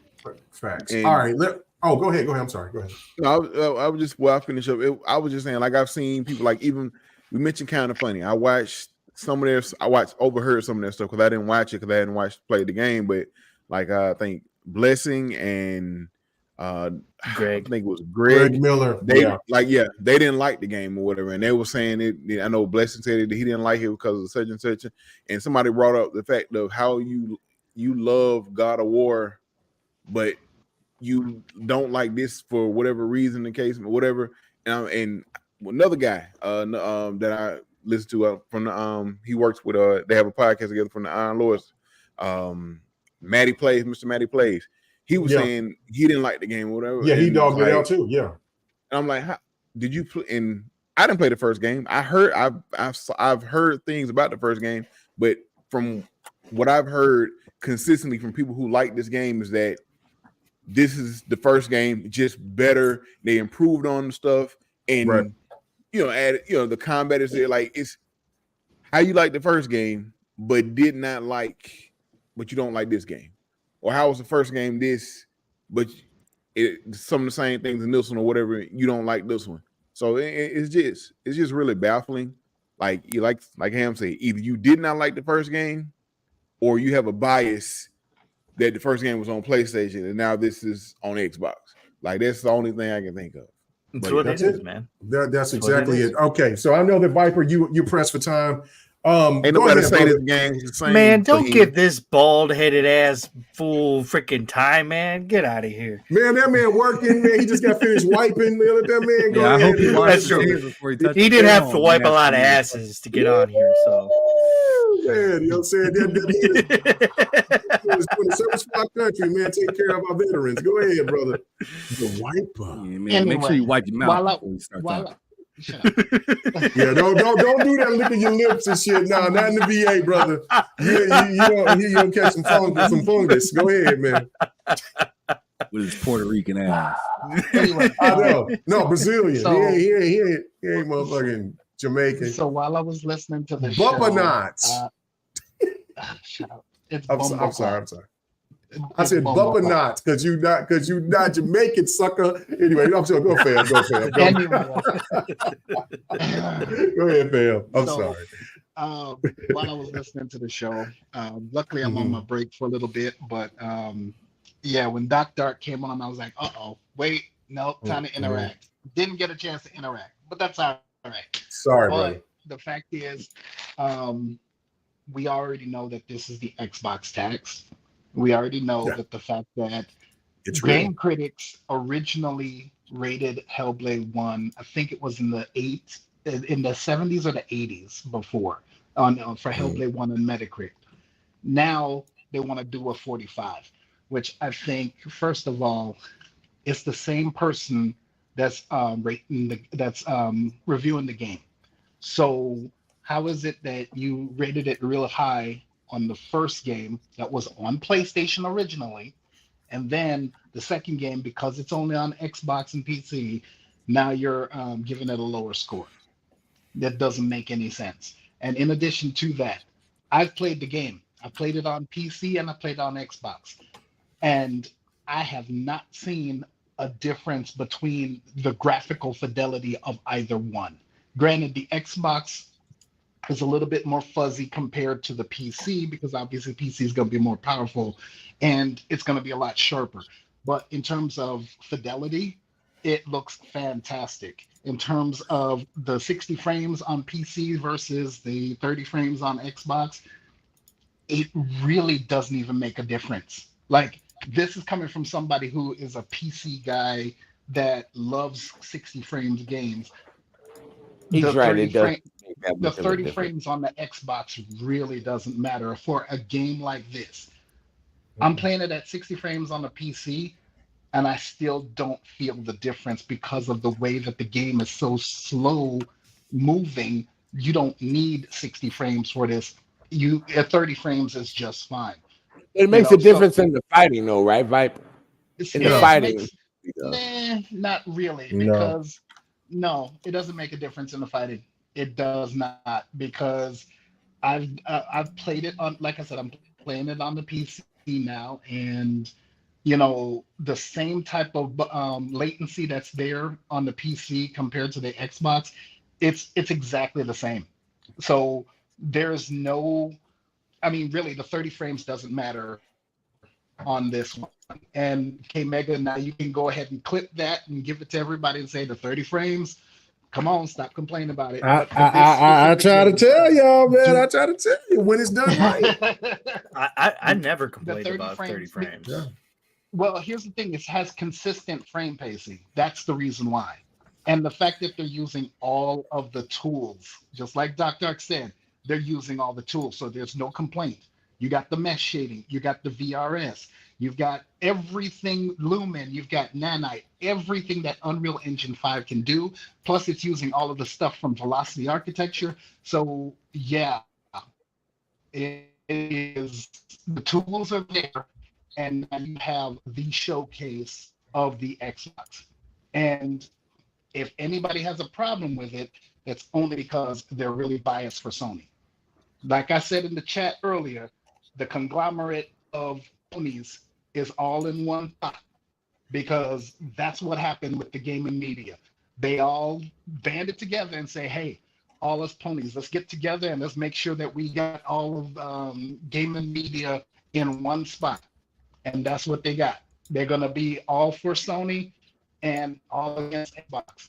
So take it while you will, but I'm telling you, this game should get Game of the Year just the same way that Hellblade got Game of the Year last time. Yeah, no, and listen, I just wanted to show this. Hellblade 2 got a 6 from the same reviewer that gave Hellblade 1 an 8. No way in hell. Yep. With everything. Wait, listen. What? Yeah. No, the same. This is from GameSpot. They gave the first Hellblade, Senua's Sacrifice, an 8. Yeah, but gave the look up Game Critics. The guys who gave them a 45. I know they gave them. Yeah, they gave them a 90 or something like that. They gave them a 90. They gave them a 90. So how do you go from a 90 to a 45? Easily because they're on the take. They're not real about what they're doing. Okay, listen. I'm about to go to. Go ahead. Hold on. The only thing that I will say about GameSpot is that at that time they were a better company than they are now. Oh yeah, no, you're right. I'm going to have to go to Darth Praxis on this one, but I do want to read this super chat. I'm sorry, I want to cover you guys up for a second, but he says, but Cygris too. I did. Damn. Wow, this man, but he says, I think it's because Hellblade 1 is punching above its weight, being independent, doing AAA visuals. Now Hellblade 2 under $1 trillion company and delivering pretty much the same game is kind of disappointing. Now, my point to that is this. Why do you not have the same energy about God of War? Bro, 2018 go ahead. Yeah, I'm just agreeing with you. The only thing different in God of War 2018 and God of War Ragnarok is Thor and a spear. It's basically the same game. It's basically the same damn game, and on top of bullshit. Right. There are more environments in there are more environments in God of War Ragnarok than there was in the first one, though. And there's more environments in Hellblade 2 than there is in Hellblade 1. I'm just saying that Hellblade 2 that this narrative, but that's the thing. It's like that they're twisting a narrative to fit whatever they want it to fit into. And let me say this: I love God of War. I love both God of War 2018 and Ragnarok. Right? Yeah, I love them both too. Yeah. I mean, I don't. These are two different types of games. I love the game. Right. But you can't tell me that there are what is the significant difference between, other than visuals and some other added on pieces to Horizon Zero Dawn to Horizon Forbidden West? There's nothing, because you know why? It's a sequel to a game that was already established. Thank you. So if we want to sit here and be, and I'm going to go to you, Praxis. I'm sorry, brother. I know that you've been sitting here quiet for a minute, but my point to this is that, okay, when people try to make this point of why the combat's not playing like Devil May Cry or like God of War? Well, how many Devil May Cries have been out there? How many God of Wars has been out there? Let's compare with the first title to the second title. So let's compare it to games like, let's say, The Last of Us 1 to 2. Is it that much significant gameplay-wise? It plays a lot smoother. There's more animations, and it looks better. So you mean to tell me that Hellblade doesn't do the same thing, or Horizon Forbidden West doesn't do the same thing? And if you really want to talk about a game like Spider-Man, which already had a game in between, which is with Spider-Man Miles Morales going to Spider-Man 2, how significant is the combat and other things that's implemented in that game compared to what you see? And that's the thing that if we want to try to do that comparison, how about we be real about games that has only a second game to its entry and not 6 or 7 or 3 or 4? So I don't know. That's just my point. But I got to get going, guys. I'll see you later. Later, Viper. Thank you, Viper. See you, Viper. I do like this thing with the cameras. People can hop in, hop out. That's cooking for me. I love it.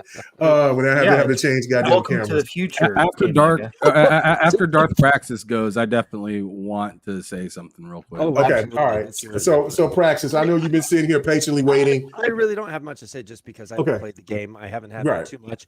In the last podcast I was on, some guys on Wise's podcast gave some takes on it that weren't as positive. They played the first game and they didn't find it as exciting. And like I said, I haven't played it, so I don't have an opinion on that yet. And I'm going to start tonight, and I'm going to base my own opinion. But they made valid points in things that they felt, and when people that it didn't live up to what they wanted to, I guess is the best way to put it. And I can understand that, and that's fine. But yeah, what that reviewer did was ridiculous. There's no justification for doing that other than you just want to, especially a reviewer of a major publication or some online magazine that you're going to affect people. You want it to affect them. So that seems malicious. It seems like I just want to screw this game over because I'm so pissed. And like you said, the question is, the difference is Microsoft didn't own it before. Now they own it. And that's the difference between the first and second game. So I was there with Darth on the show. So at least we know those guys that were there, they played the game. They play the game. Yeah. And triple combo, he made the points he made. He just wasn't thrilled. He felt some things were a little repetitive, and he was disappointed that the puzzles. And there wasn't in the first one? No. He was disappointed in Hellblade 2 that the puzzles in Hellblade 2 weren't as interesting or well thought out as in part 1. He said they were actually, but in his opinion, he thought they were better in part 1. No, he's serious. He was like, it just wasn't as complex.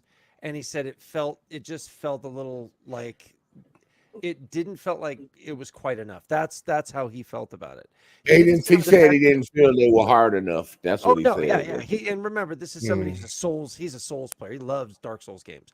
Huge fan. So he enjoyed it, but he said there were some things that just kind of left it lacking for him. And I think he said he would give it like an 80. I think he still said. So that was his opinion. He didn't say it's a terrible game. He just was a little disappointed that it wasn't as good as he had built it up in his mind to be, I guess. He said visually, it's fucking amazing. It's like one of the most amazing games he's ever seen or played as far as visually, and it is. He just thought that there could be more to like aspects of it that are the gameplay aspects is what he meant. So that's it. And as far as for me, I'm going to have to, like I said, I kind of exclude myself a little bit because I haven't played it. And I don't really feel right about going, well, it's a piece of shit or, oh, it's the best game ever. I don't feel right about saying anything. So I want to wait until I put some time in and maybe I'll chime in next week and kind of give my take. I definitely want to hear what you have to say about it, so you can give your take. I will say they didn't do as many puzzles as they did in the first game, but a lot of people hated the puzzles, and that's what turned a lot of people off. Right. I heard that all the time. That's right. Like the puzzles with this, and puzzles are hard. Oh fuck, right? Yeah, and so making everybody happy is pretty difficult. It's pretty difficult. You have people that love certain aspects and other people that don't. Yeah, I get it. So I will give the rest of my time to Ham. Okay, so go ahead, Ham. I got one more take. Easy. All right, man. Thank you, have Dark. a great weekend. All right, you too, brother. Have a good Memorial weekend. Hope you have a couple of days off. Yeah, I have 3 days off, so I'm gonna be gaming all fucking weekend, dude. Yeah. All right, good deal. Hey, let us know in the GRG chat how you like Hellblade when you finish. Yeah, I'll let you guys know for sure. Oh, yeah, okay. Great. All right. Go ahead, Ham. All right. So I see a lot of people throwing around the same sentiment of, man, Microsoft acquired the studio. I expected much more from this game. There are a few things I want to say about that real quick. Please. First of all, the first thing I want to throw down is how many times have we said support the devs and what they want to do? Thank you. And they literally did that. They did what they wanted to do. And then people are using that and saying, oh, this game, oh man, Ninja Theory might be in trouble. I'm gonna keep saying this until you guys get it through your thick fucking heads. Microsoft purchased Ninja Theory. They did not purchase Tango or Arcane. They happened to acquire them through a purchase. So the way that they look at Ninja Theory isn't in the same scope as the way they look at Tango or Arcane.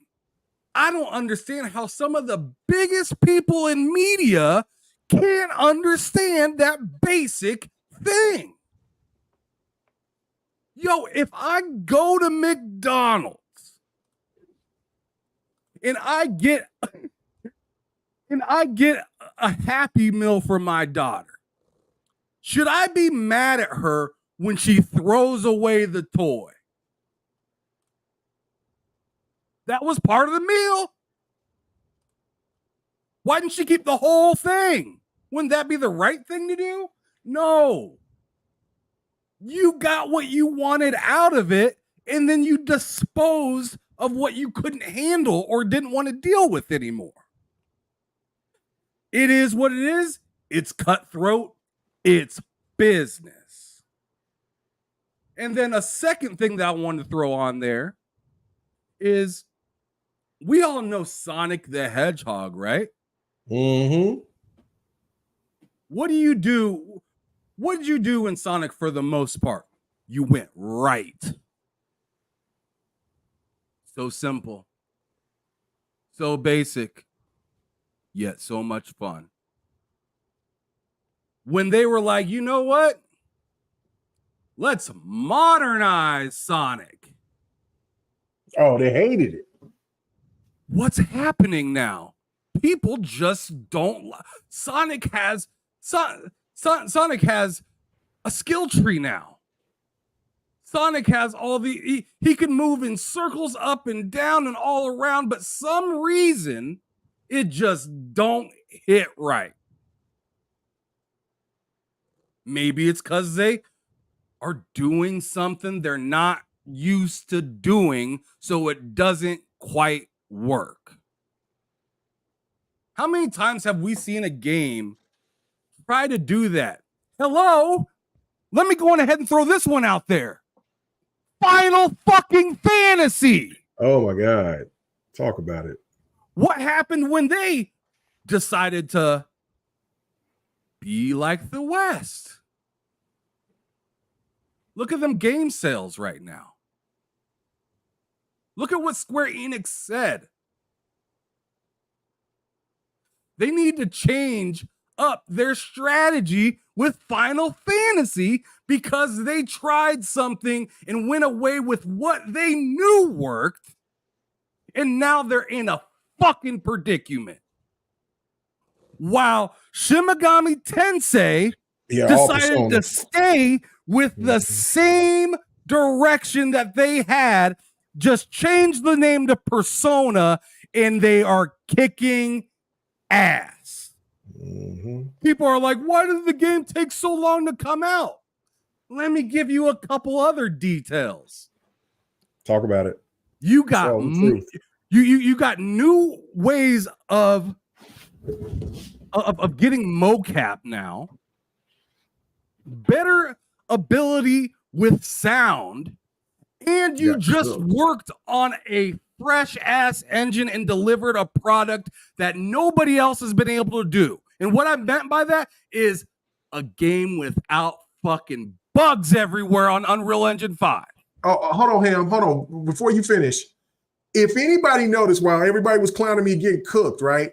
A whole different scenario happened. When I got killed by the fire dude, I had to now fight a brute after me getting killed instead of the fire dude.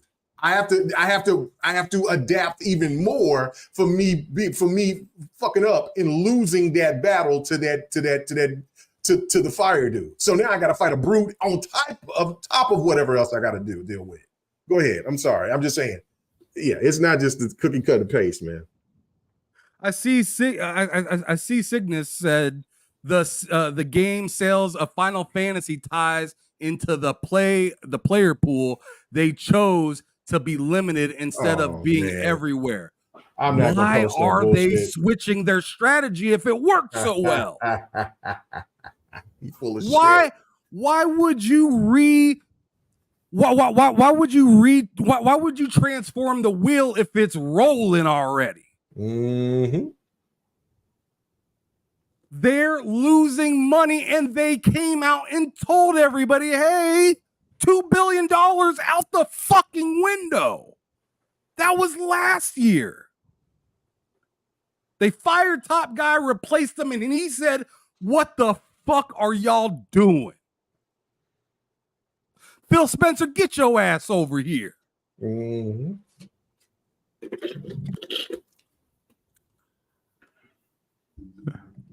A little loud in my apartment. But anyway. Preach y'all, brother. Preach y'all, brother Ham. But all I'm saying is, y'all motherfuckers see shit happen all the time. You see games try to be something they're not and fail. You're asking this game to do something that you want, but at the same time, people want to say, let the devs cook. Let them do what they want to do. You say, oh, Microsoft was too on top of them, and then the next day you say they're too hands off. Make up your fucking minds. Which one is it? Right. That's all I gotta say, Game Maker. Well, that just goes on to my last point on this topic. Before we move on to our last topic, and that was for me just to bring up the fact that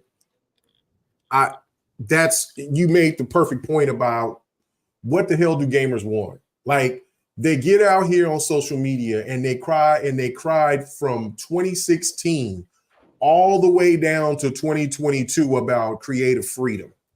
Then when these devs had the creative freedom, well, it's not the creative freedom that I wanted. Well, wait a minute. So is it that you want a game to be for you and you only, or is it that you want the devs to cook? Because that's exactly what you guys were saying back in the BGST days, back into when RDX was around, back when, you know what I'm saying, from even PlayStation podcasts and so forth and so forth. Now it's like, well, this isn't what I expected. What did you expect? This game, Hellblade, has always been in its own lane. It has never tried to be anything other than what it has been. It's better than what it is. So what was you expecting? If you were expecting God of War, or if you were expecting Devil May Cry, then you need to go and wait for Devil May Cry 6 and God of War, whatever there's going to be after Ragnarok. See, that's the problem here. People always give these weird ass fake perceptions and then try to make it seem like, well, they're under $1 billion company. Well, last time I checked, Sony was $1 billion company too, and they have still given you the goddamn same. They ain't giving you any difference except for the one game that did give a difference.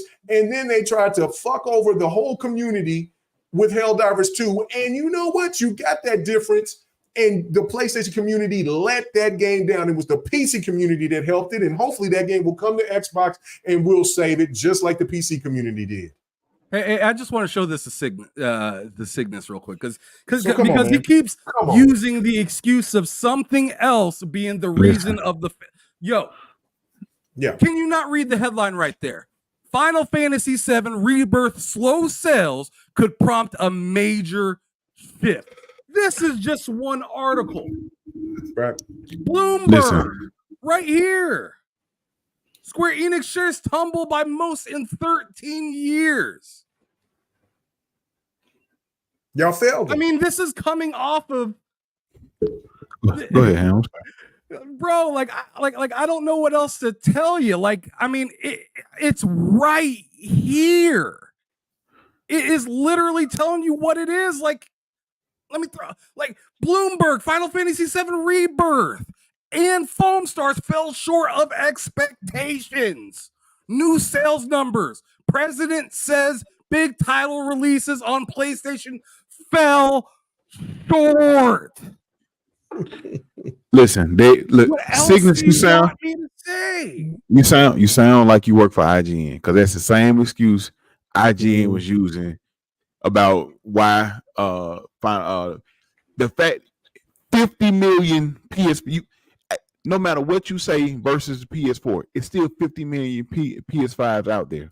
So if it's 50 million out there and only 2 million bought the game, however many, like they're still lacking. You still got 50 million PS5 out there, and people are still not buying the game. No matter what, you can compare it to PS4, and that's the same thing. Oh yeah, they only got this many out here, so that's why that sales is low. It's still 50 million. Talk about it. 50 million. Because trust me, if you had $50 million right now, I don't think you would be in this chat, in this podcast, talking or making excuses for PlayStation for a brand that don't even care about you. Because that's what you're doing. Bro, it don't make no sense. It makes no sense whatsoever when they give I have never seen them. That's my first time seeing that. Only 50 million PlayStation 5s versus 120 million. We'll give the excuse of why out of the 120 million when Final Fantasy VII Remake came out, that it still didn't beat Final Fantasy 15 when Final Fantasy 15 was a multi-plat. Why to this day Final Fantasy 15 is the best-selling Final Fantasy and the last best-selling Final Fantasy. It sold 5 million in a day. 50 million PlayStation gamers said, fuck that. I'm not paying $70 for that. I'll give you 2 million. I'll give you maybe 350. You know what I'm saying? 3K, 5K.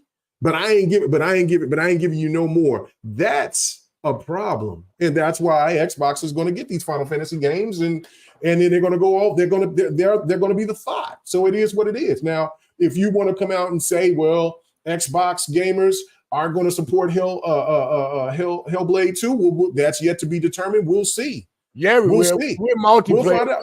We'll find out. We'll find out. And if they don't, then I will be right here cooking their ass. So here you talk about you want these experiences when we get the best looking game that's ever existed into man. Give us a good story driven title. This is what we've been asking for.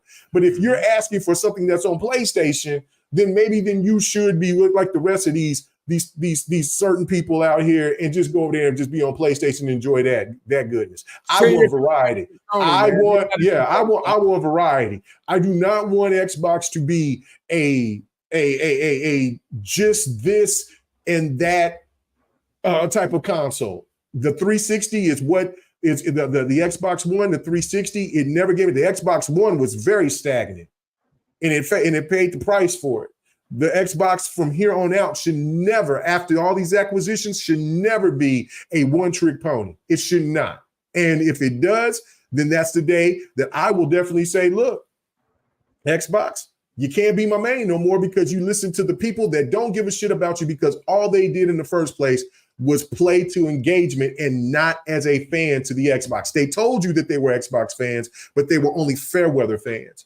As a true fan of the brands, I want you to keep this same energy. I want games like this when I turn on my Xbox, or if I want to play your games on Play Anywhere on my PC, or if I want to play on my phone or anywhere else, I want all that variety. I want my COD, I want the Hellblades, I want the Gears, I want my Tekkens, I want all that shit. I want the Killer Instincts, I want it all.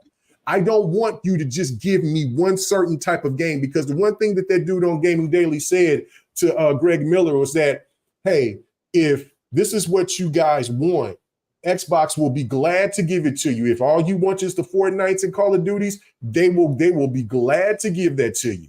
May I enhance on what you're talking about real quick, man? Yeah.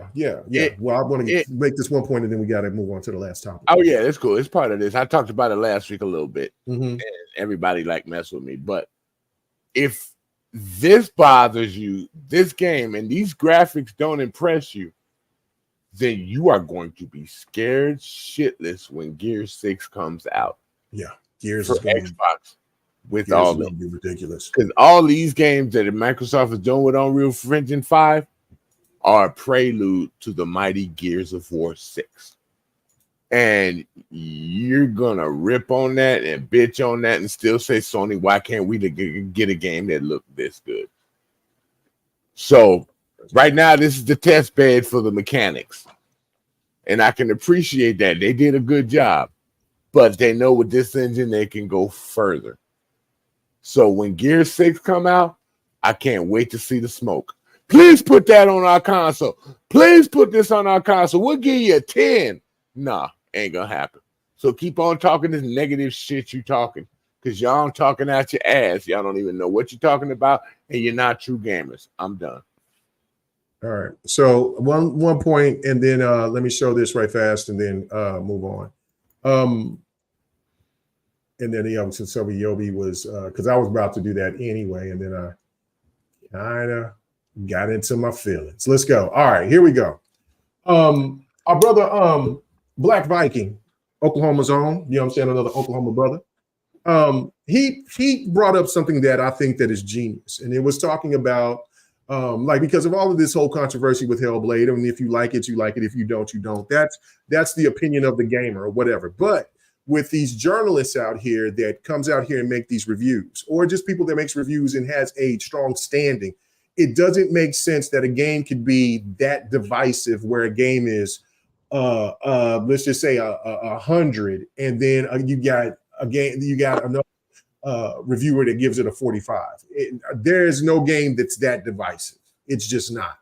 So anyway, so he's like, let's just kind of take it to a different level here. And so what he introduced was this this graph, which is basically breaking down, if you're going to do a review, how about you break it down into categories? So therefore, when you give a game a score, like you did, like let's just say a 10 out of 10, then when people go through and they see your what it is, like for just saying, like for the depth, just going in depth, detailed grade, yeah, you get a detailed grade that is giving true transparency of Can what you blow that up, nigga? We can that's as much as I can blow it up. Sorry. Maybe this will help. That's what you need help. Blow that up. Now we're on top. Okay. All right. So, all right. Anyway. Okay. So anyway, so regardless of it, you can look at it and you can tell that if a person wants to break it down and give their thoughts, then they're also, and then they give times, like if they, by category A, B, C, D, E, you know what I'm saying? And then they go and they just talk about whatever. That also gives that person that much time to process the game. That was something that the great Adam Sessler, and I understand about, like I said before, Adam Sessler is on another level right now. He's going completely left, but regardless of what you think about, the man was a fantastic reviewer, one of the best, if not the best. And like he said, he get his pistachios, set the game down, and then just get into a mode of where he dissects the game layer by layer. Well, Jeff Grubb comes in there and actually comes out and says, "Oh, I don't like that. That's just, that's just pretty much, that's how he put it, was just like he posted a little thing of like, well, you just tear a page out of a page, and then you just say, well, this is my thoughts about it." Well, then that's kind of just like what they do, because any game that gets a 10, get a perfect score, you already can tell that it's full of bullshit anyway, because you didn't put enough effort into that game, especially when you look at the user scores. If a game is like, let's just say, like not the 48 to 86, but let's just say like Days Gone. You play Days Gone, yeah, it should have been, because it was broken the way it was. If you gave it a 75 or 75, let's just say a 72 to a 78, then that would be warranted because of how broken it was. Once they fixed it, then if you wanted to go back and do another review, then that'd be great. But when you played that game and got through it after the patches and realized, oh, this game is a good, solid first entry, then what that's telling me is that these people just went in and just wanted to dog this game out for whatever fucking reason. And now I'm just making a point about a PlayStation game to let you know this is just not about Xbox. This is just about a whole bunch of games in general. If these developers just don't have the time or day to want to play, just want to play it and they just want to get through it, then how the fuck are you going to give us a review and then have that much power to have that game be labeled, and then it goes to Keely's desk, and then he looks and see which games is going to be qualified for him and whoever's that's a part of that unit that's out there that decides which games are going to be game of the year and all these other nominees of whatever. That to me, if you had a graph like this, it would make a hell of a lot of sense, and it would bring more transparency, and then that would let me not complain so much if you gave this game a 45 and then we could all look and see what was so bad about the game. But you know that they don't want to do that. Anybody has any thoughts on this before? Yeah, it's like you and when you play for Spoken, right? You made me want to play because of your opinion after you got through some of the stuff that people were talking about. You put the time in to get the feel for the game. So that makes me want to pick up the game and play it on my PC. You put the time in to review that game to see how it really feels. A lot of games now, they don't want to put the time in. And that's the problem. They don't want to do the evaluation, the critics. Us gamers, we just want to play the game, you know. But when people don't put the time in to review a game and just do it on a glance or do it on hearsay from their friends, and there's certain areas, then they throw something out. This is a detailed review of the game. And more people used to do that. They need to give everybody a sheet every time they play the game to put it down correctly and to be non-biased. So I listen to you, I listen to Ham, and on certain games that I might like. And certain people, if it's a PlayStation game or an Xbox game, I don't listen to people that I can tell don't play the game, don't put the time in, don't put the knowledge in, and give a fair review. So that's how we got to be now. We can't listen to the IGNs. We can't listen. I'd stop listening to reviewers. Oh, we all did. But we can't listen to all these other people in these mass media markets. We need to listen to people that we know, remember that we trust. They gave Call of Duty. They gave the last Call of Duty a 4. A 4. Yeah. But it still outsold everything in the world. Yeah. So other than the other game that they shunned, which was Hogwarts Legacy. Okay, it's crazy. All right, man. Let's just move on. But appreciate that graph. And I think that they should go by that. But then when we already had a media person come out and try to poo-poo it as though that it was just too much work, that's how I looked at it. Then that means that just comes to tell you where the mindset is. Like we've heard this, and just like what Ham said, we like more, and the media have said that themselves. We want shorter games. We want games that are easier. You get a game that has options from easy to dynamic, and you also have a shorter game, but then yet it's still not good enough, and it's better than its predecessor, and it's not broken. So again, it's still got yeah, that's crazy to me. I have thoughts on that. Go ahead. I looked at the sheet and it's pretty cool. Like it has a lot of pretty cool stuff on it. But here's something I'll say. It's unnecessary. I think it's honestly unnecessary. Okay. You know what? If someone's going to be disingenuous, they're going to be disingenuous. Doesn't matter how many questions you ask them. Oh, yeah. Yeah. So you can give them a 100-page quiz. If they don't want to be nice, they're not going to be nice. That's fine. That's a cool little write-up and everything. Like, I respect it. And I think if somebody wants to use that or if something like that gets adopted, cool. Would I have a problem filling something like that out? Absolutely not. But I tell you what, if I give somebody that doesn't like an Xbox game, and they got to review it just for their site, they're going to give it the low ratings in the right places. Oh yeah. To make that score stink. Yeah. But we can, because of the transparency, we can see it. We would know. Okay, we already know it. Though. Well, I do. I know that we know, but I'm just saying, like the whole Metacritic thing. Yeah. I just want further proof. So there would not be anybody that can come out and still try to defend the gaming media. We all know that they're on the fucking take.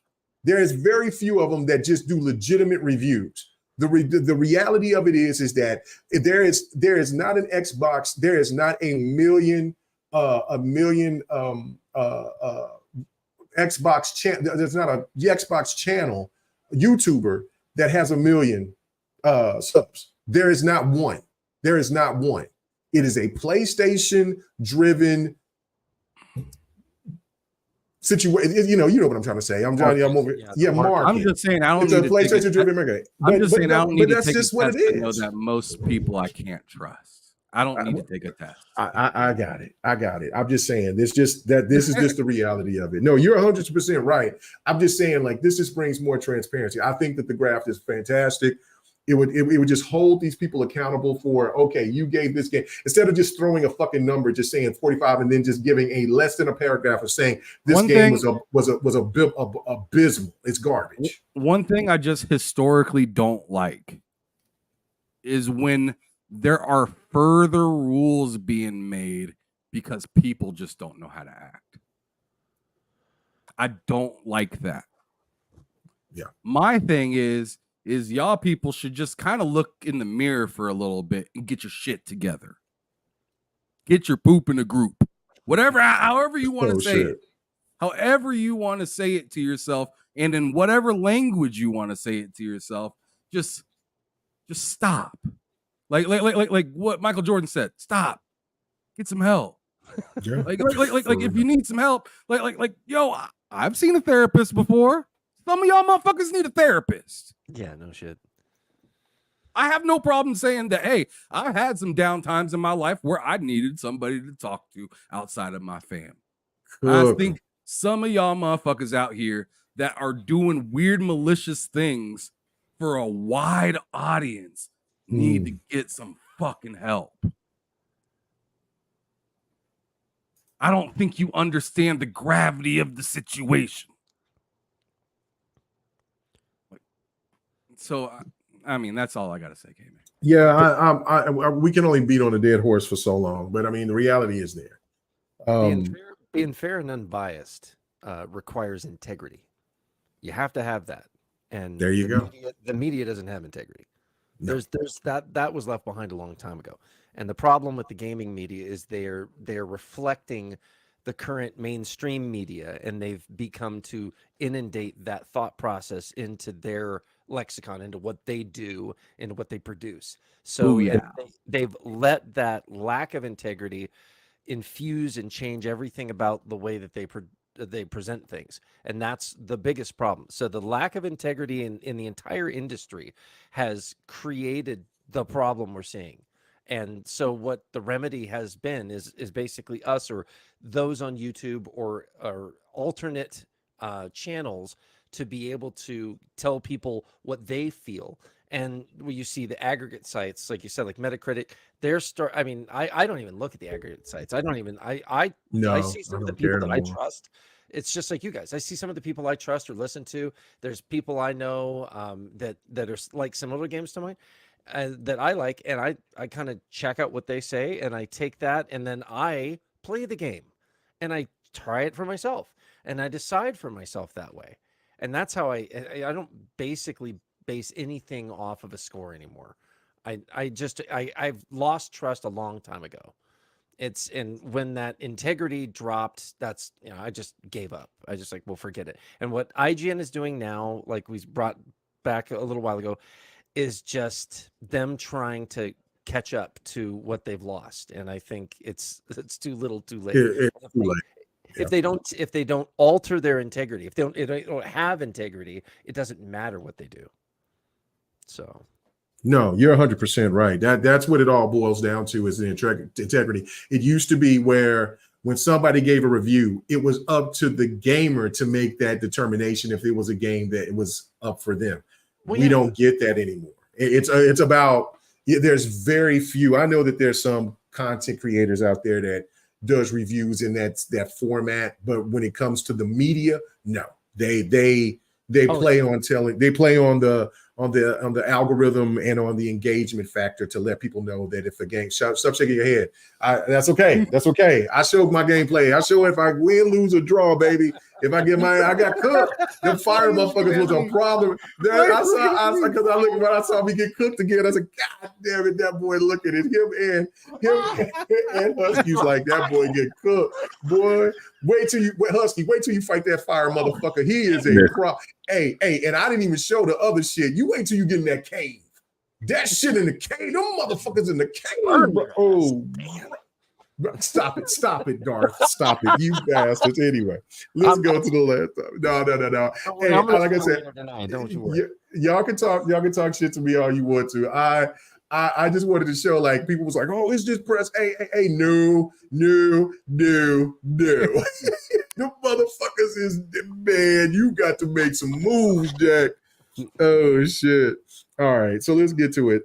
COD 6 will be on PlayStation 4 and older consoles, PlayStation 4, Xbox One, and some people are suggesting COD will be held back because of greed. Here we go again.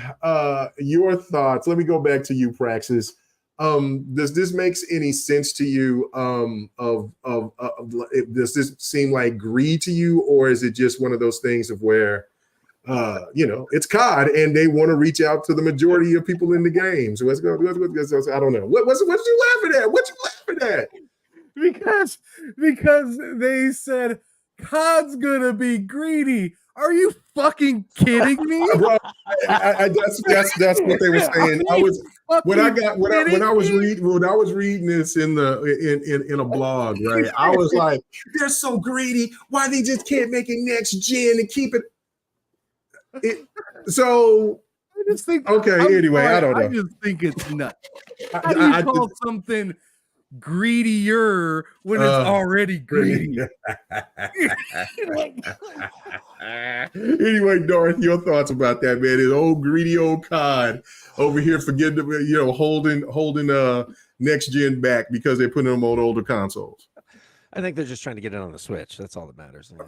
You go. They signed a contract. They were trying to get it on this fucking Switch. There you go. I think they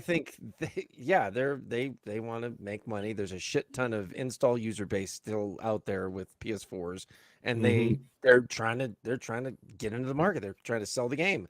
They want to make sure they're going to sell to the biggest audience. Is it gonna hold back the game?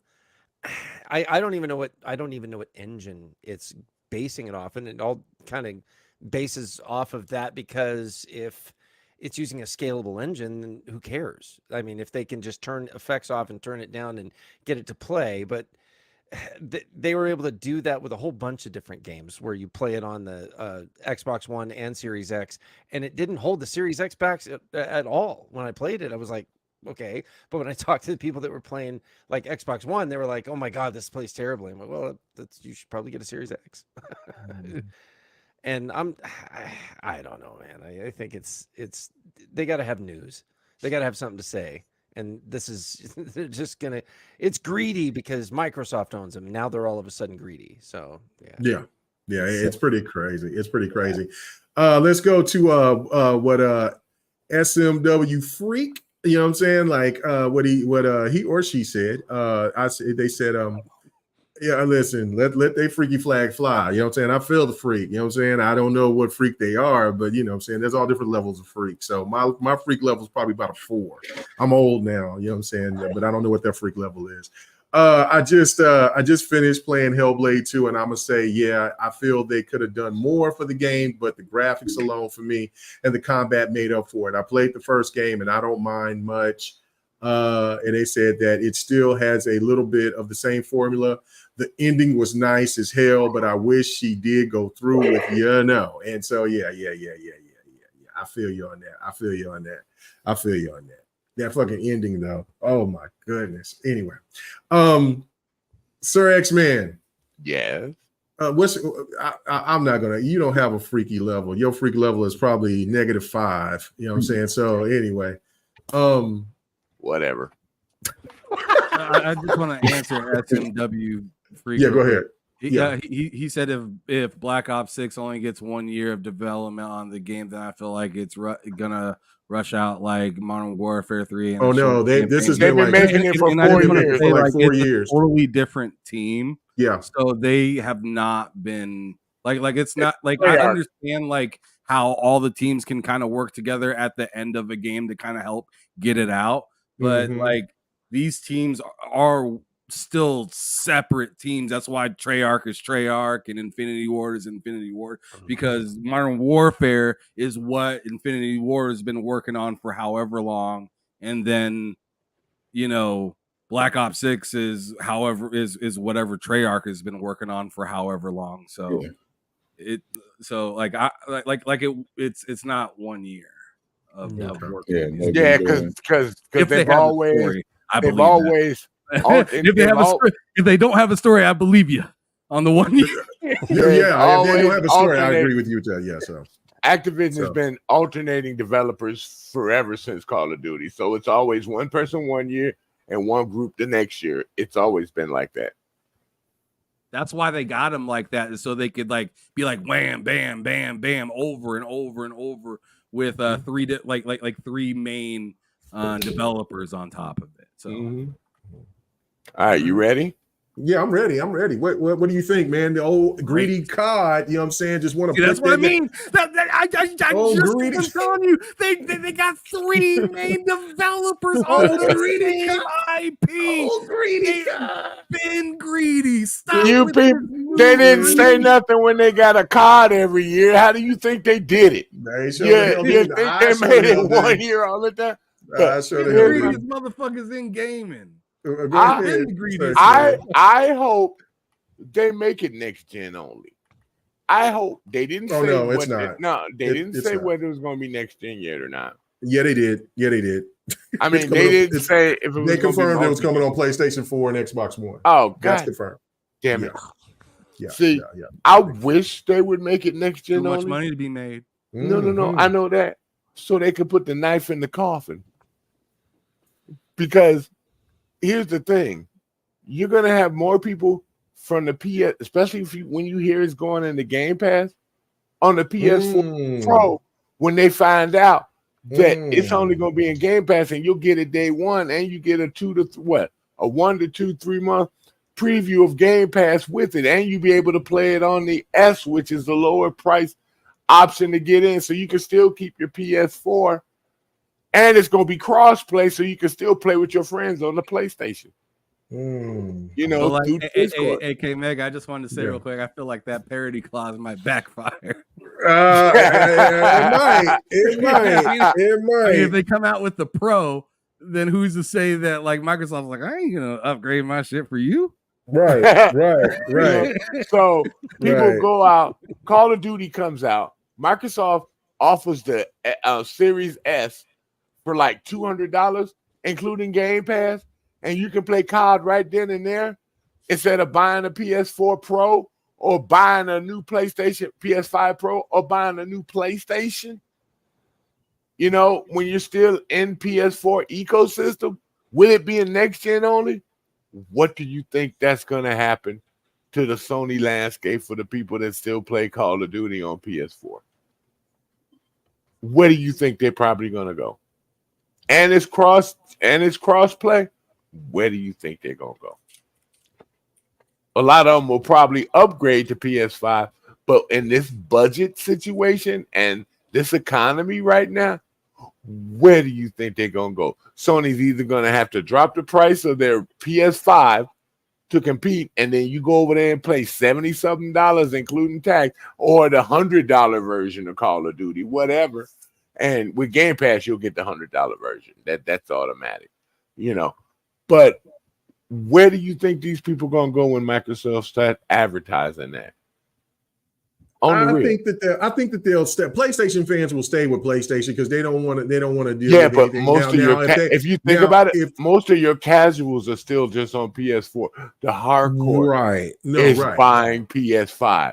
So where do you think, just like the casuals left to go to PlayStation in 2013, where do you think they'll go if they're still on PS4? They didn't buy those new games that were PS5 only. So you're right. So where do you think they're gonna come? They're gonna see a budget. They can get a next gen. It's small. It's inconvenient because that hard drive, on the 5 gig hard drive that they have on there, all they want is Call of Duty on there. All they want is Fortnite on there. Guess what? And Fortnite, you can just bring your information from another console over to the other console. So you can still have your Fortnite. You can still have your Minecraft if you want. So guess what? You get your games and you could just play them on Xbox and save a lot of money. And then upgrade way later. That's why I wish they would just go pure next gen. I know they'll make money with the console and the user, people using and paying for Game Pass, because they're not going to give up Game Pass if they got Call of Duty already they playing. You know what I'm saying? They're not going to double it, but I'm like, then they're going to experience all the other games that they have on Game Pass. Then I'm like, well, let me see what this Hellblade 2 is all about that I heard about. They're going to try that out. This is the best time for Microsoft to hit them, right in the balls over there on Sony. And hit them hard. They'll have the games. They'll have the variety of games, which will help them. Like, because Indiana Jones will get some interest. But like I said, that going just really next gen now, because it's about 4 to 5. That's usually when games go to next gen. But if they did that would hurt Sony, because most of the people are buying on those PS4s still because they don't have PS5. And that'll make a big difference, dude. That would hurt them. Now, Microsoft is sharing with Sony, so they can't say it's a breach of contract. They just made it next gen. It's still selling for Sony, so you can't get a breach of contract. But it's not going to be next gen though. So that's it. Yeah. So. But if I was Microsoft, that's what I would do. Okay. All right. I'm evil.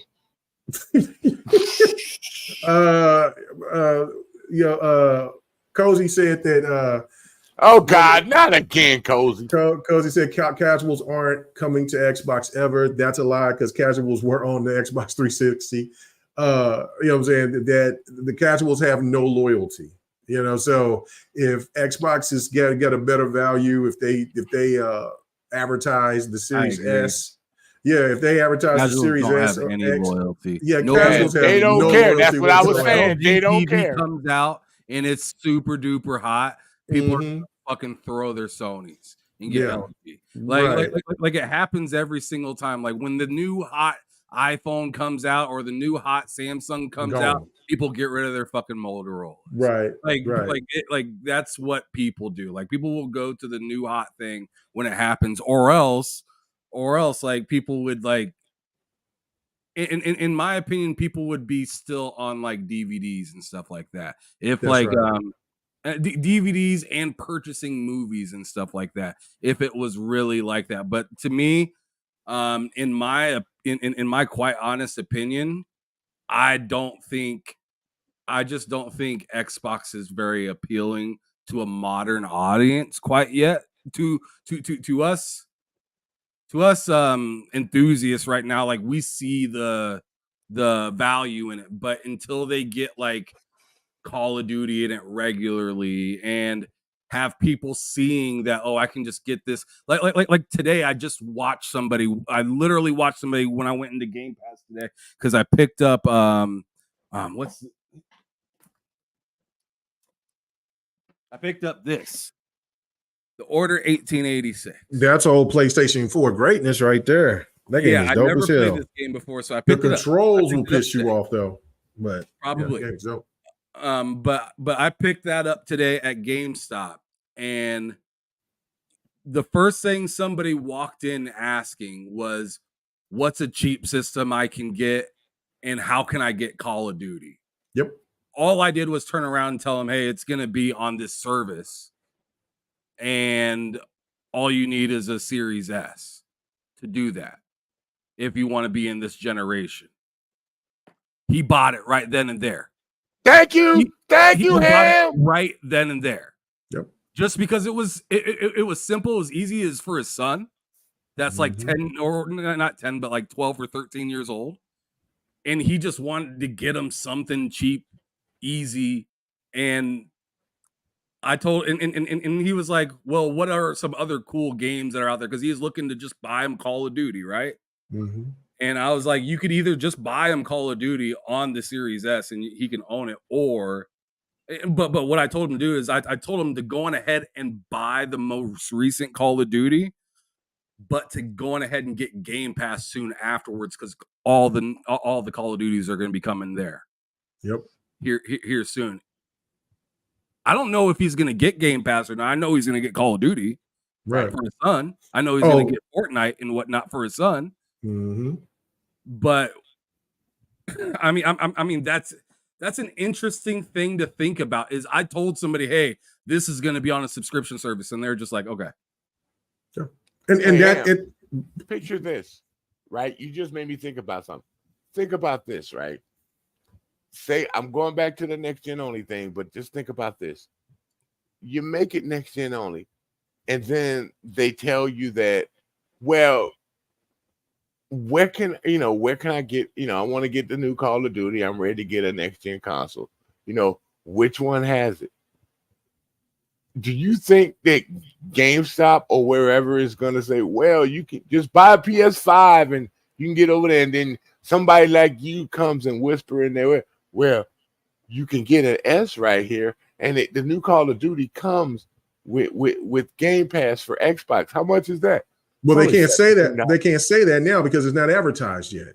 So no, but I'm just, I said, say somebody like Ham comes in the store and here's that same argument, that discussion, and then he tells the guy the situation just what he did just now, and that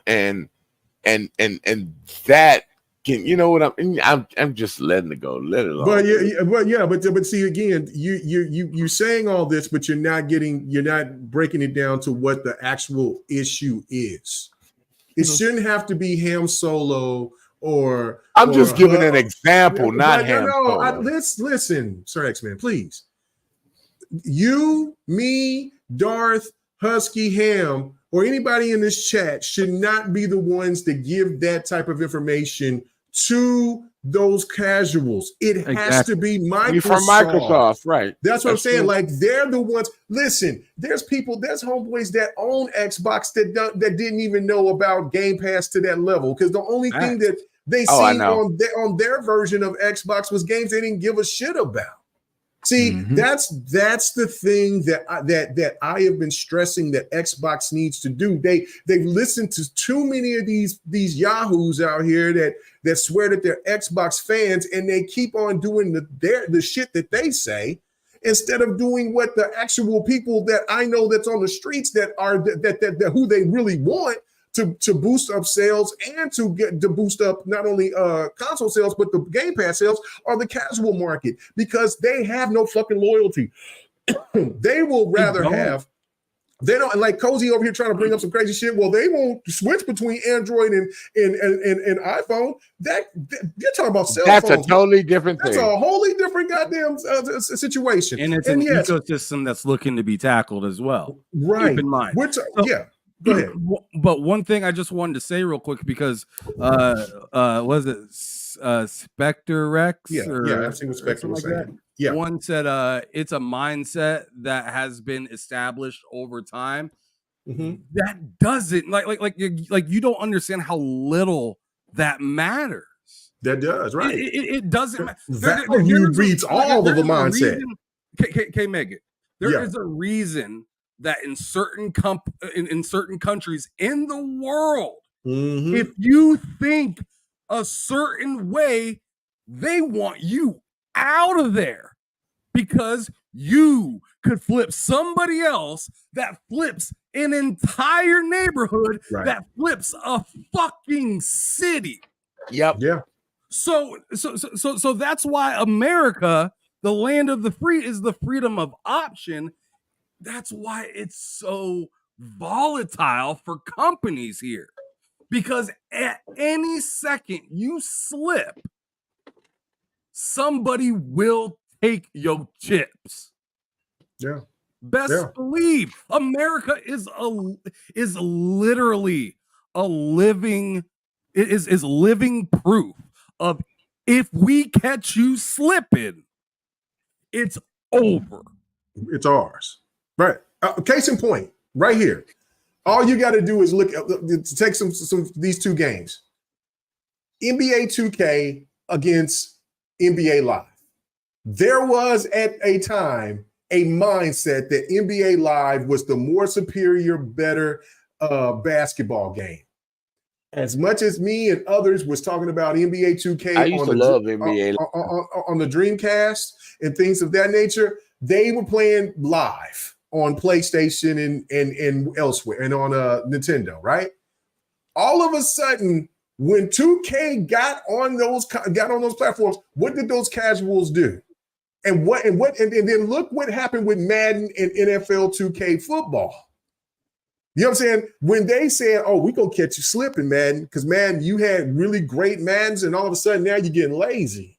Now we're gonna put this NBA 2K5, and then we're gonna drop that price on them for $20. Everybody's gonna want to try us at least, and that's NFL what happened. And NBA, and that's right, both of them. And then now we fast forward to 2024. There is no NBA Live, and Madden went ahead and gave the bag to the NFL to not have a simulated football game.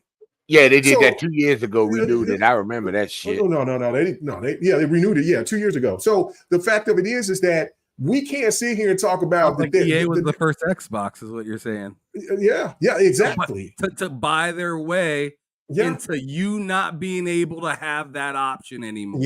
Yeah. And so therefore, the Xbox can play ball until they don't have to anymore. That 10 years can change in a heartbeat, because when people start finding out the value, if Xbox get off their ass and advertise like they're supposed to, correct, and let people know, yo, this shit is going to be on a subscription. You ain't got to buy this game right now, but you can't get this on PlayStation. You can't get this on Nintendo. You got to pay that $70 to $120 for this piece. We give it to you for a monthly fee, or if you got the money to pay for this service for a year, you can go ahead and enjoy yourself all year long. That showcase is going to hurt them over there. Right. And then on top of that, having all the other CODs available, Cozy and everybody, Spectre and everybody else, you better understand the casual market don't give two shits about PlayStation, Nintendo, or Xbox. When it comes to value, they think that PlayStation's giving them value right now, but with a game that they love, and the reason why they love from where they switched from Xbox to PlayStation is because PlayStation was giving them free things. So it is what it is. We will definitely find this out, but I'm gonna stand on business on this. They don't give a fuck about if it's on PlayStation or if it's on Xbox. If Xbox has some of that heat, and they got some other games that they may like with the Fortnites and etc. And on top of that, you got a console that's cheap, and they all good. They all here's the power. Everything. Here's the power of Call of Duty right now. Remember when Black Ops 2 came out backwards compatible? People were just buying it, downloading it, looking for the disc, and we heard people on the other side, the PlayStation side, saying, "Why can't we have Black Ops 2? We love Black Ops 2. Why don't we have it? Why can't you give us that game, Sony?" Because it was on PS3. You don't have backwards compatibility. The minute they launched it, sales for Black Ops 3 jumped and skyrocketed. At GameStop, they jumped the price up of all their Xbox backwards compatible Call of Duty Black Ops 2. This is going to have the same effect as soon as they drop all of the Call of Duties with all the servers working. Well, I don't think it's going to be that rapid. I think it's going. I don't think it's going to be that rapid because if they announce it at this showcase, and word of mouth gets out, just the hatred of it because Sir X-Man. See, there you go. You living on a hope and a dream. Word of mouth is not going to come from a PlayStation content creator. No, they're going to hear the hate. Then who's going to be the word of mouth? Unless it's got to be Xbox. They're the ones that got the capital to reach millions upon billions of people, not us content creators. Because if you think about it, the hatred is what's keeping. The hatred is what's keeping it down from these people out there. No. And again, you're talking about it's the hatred. Do you think that the hatred's going to stop? It's only going to bring them more. They're only going to be more pissed off at the fact that they're going to announce this news. The media is only going to be the only ones to jump in and say this isn't right, this isn't fair. What about the PlayStation gamer? And then we're not even talking about just like the IGNs. We get this shit from Forbes, where motherfuckers go and have their coffee and sip and look at shit for the taxes or what's on Wall Street. This is happening all over the media space, and Xbox got to get a hold of it. So when you put that shit on the NBA Finals, you know what I mean? You put that shit on if they're the Grammys, the Oscars. We've been looking for that forever, dude. But that's what I'm saying. If Xbox don't want to do it, then this is on Xbox, and Cozy will be right. They ain't and Inspector or whoever what his name is. I'm sorry to say your name wrong. That Xbox just don't care, and the fact of it is the mindset won't change. And then so when people say that Xbox is giving up on the brand, then I guess then legitimately they have. So I don't think that that's the case, but you got to show me.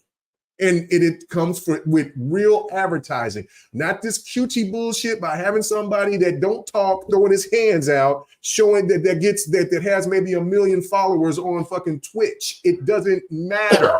That isn't going to pull it. It's got to be where the eyes are at. It's got to be where people can sit there and they can say, "Oh, did you see that?" And then be posted all over the fucking place, not just in certain segments. You got to put the money and the resources in old school advertising. Fuck these analytics because they have not been working for the Xbox. It may work for PlayStation, but it is not, and for Nintendo, but it is not working for Xbox. That's just a legitimate truth. I'm sorry. So are you trying to say that these casuals don't look at this game show? I'm trying to finish the show. So what you're trying to say is these casuals, but no, be honest. Oh shit! You're trying to say the casuals do not look at the events that come up to see what games are coming out? Are you trying to say they don't do that? No, some of them don't. Some of them don't. But the reality of it is they don't watch the. Listen, I got homeboy that turned me on to the Xbox. He has not watched an Xbox event since he turned me on to the Xbox One. I mean, to the OG Xbox. I tell him what's coming. He don't watch that shit. He's too busy watching gambling and doing other shit. He ain't worried about that. That's what the homies turn to me for. Like, and I got homeboys that ask me, "Hey, what was the PlayStation shit like?" I'm like, "You ain't watching? No, I don't give a fuck about that. You the gamer." So I gotta tell them. They don't care. They just want to know for what their console that they enjoy, what they want to have on. And it's not my job because Microsoft don't fucking pay me to sit there and to tell people this business. You know what I'm saying? So I tell the homies, but I'm not simulations. Microsoft ain't showing people that we're the new hotness.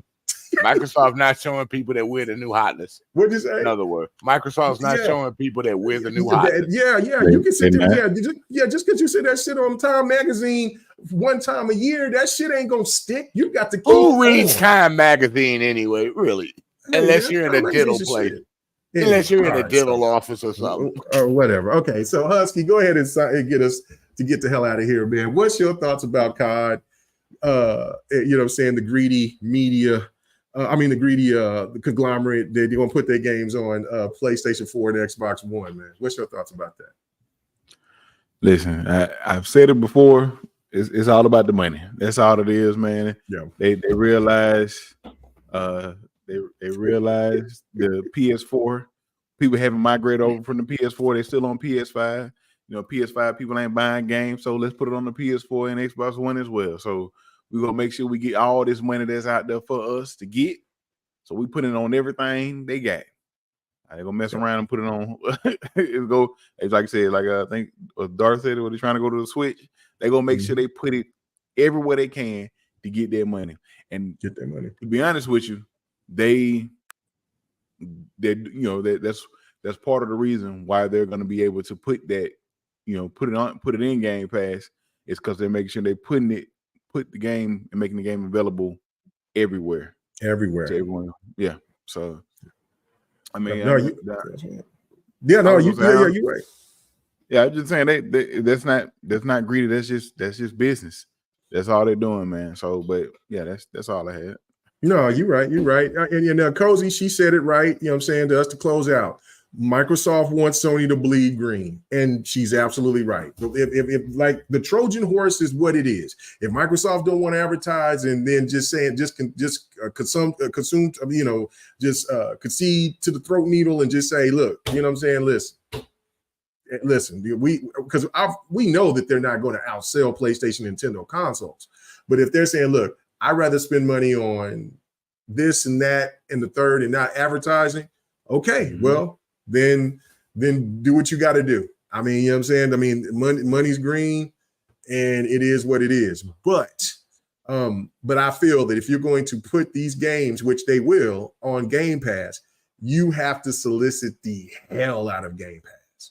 You know what I'm saying? Like, in order for people to understand, there is a huge value here if you choose the Xbox brand, if you are a COD fan. That, and on top of just games of variety, but the casual market don't give a fuck about variety. They just only care about their 4 to 5 games a year, if that, and they're cool. So it is a crazy situation. But thank you guys so much for checking us out tonight.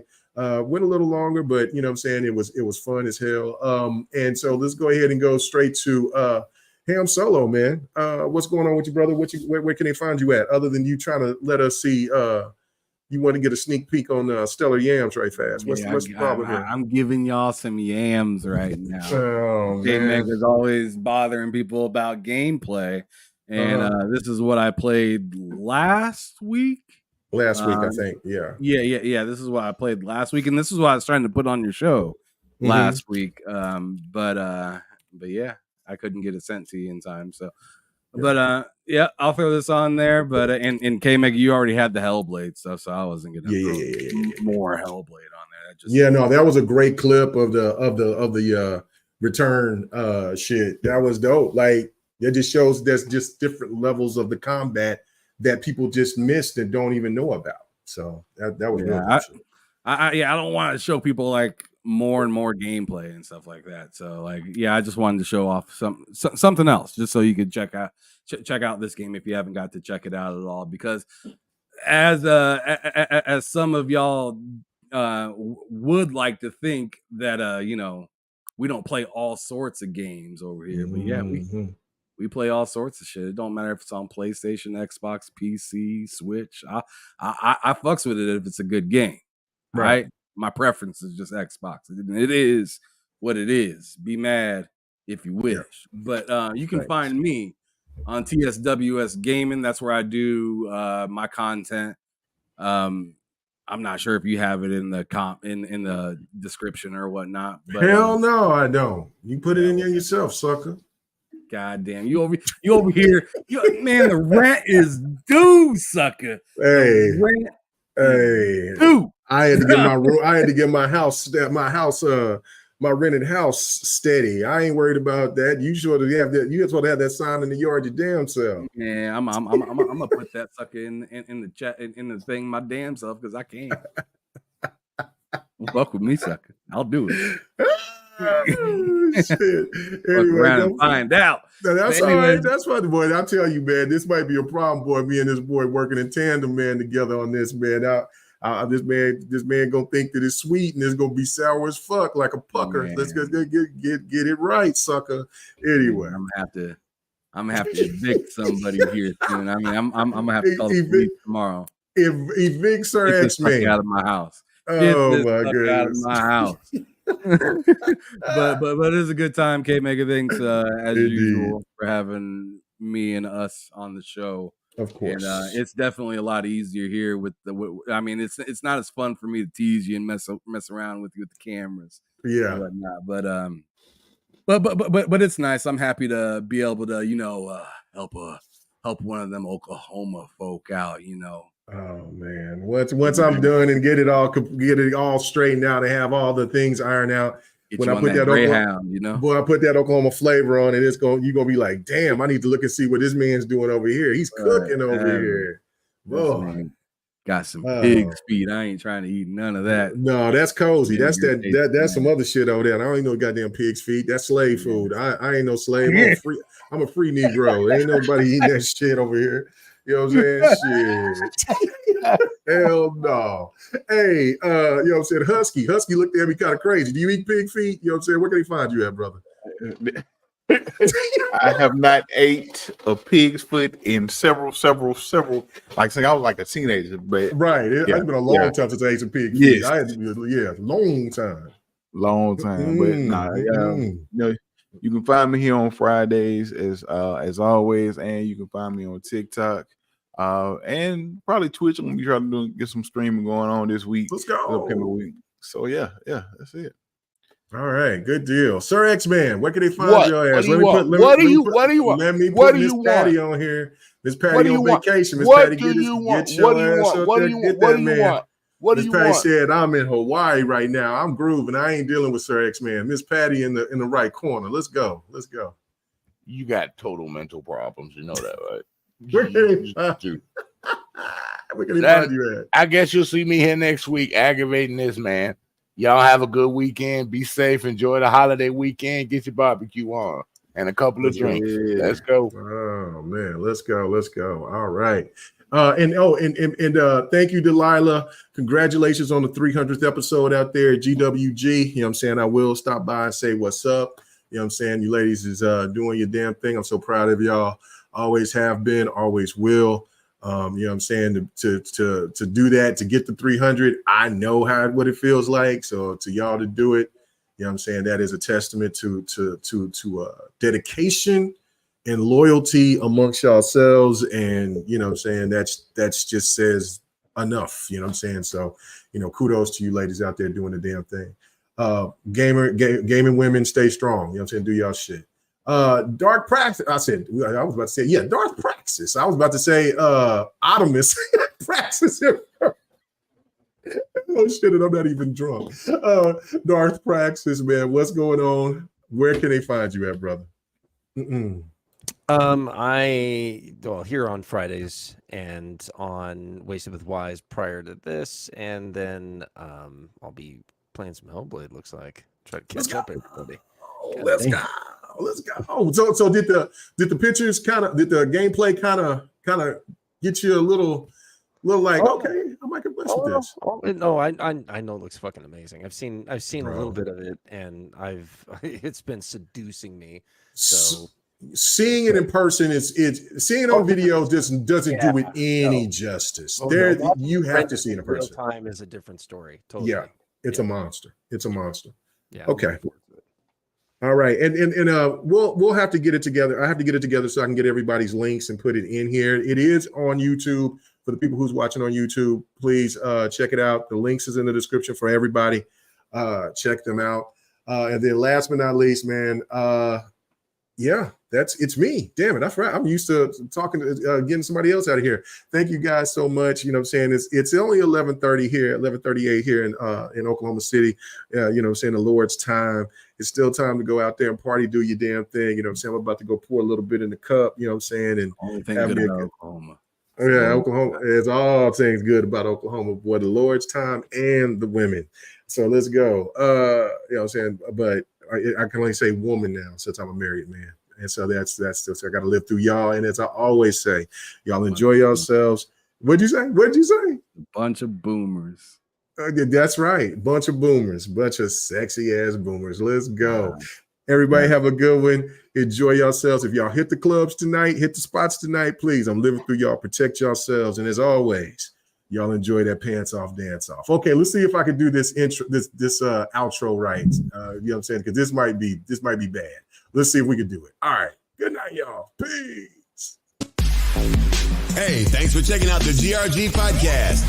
All your gaming news and our special topic of the week. Make sure to join us every Friday night, 8:30 p.m. Eastern, 9:30 p.m. Central, 6:30 p.m. Pacific. This was the GRG podcast.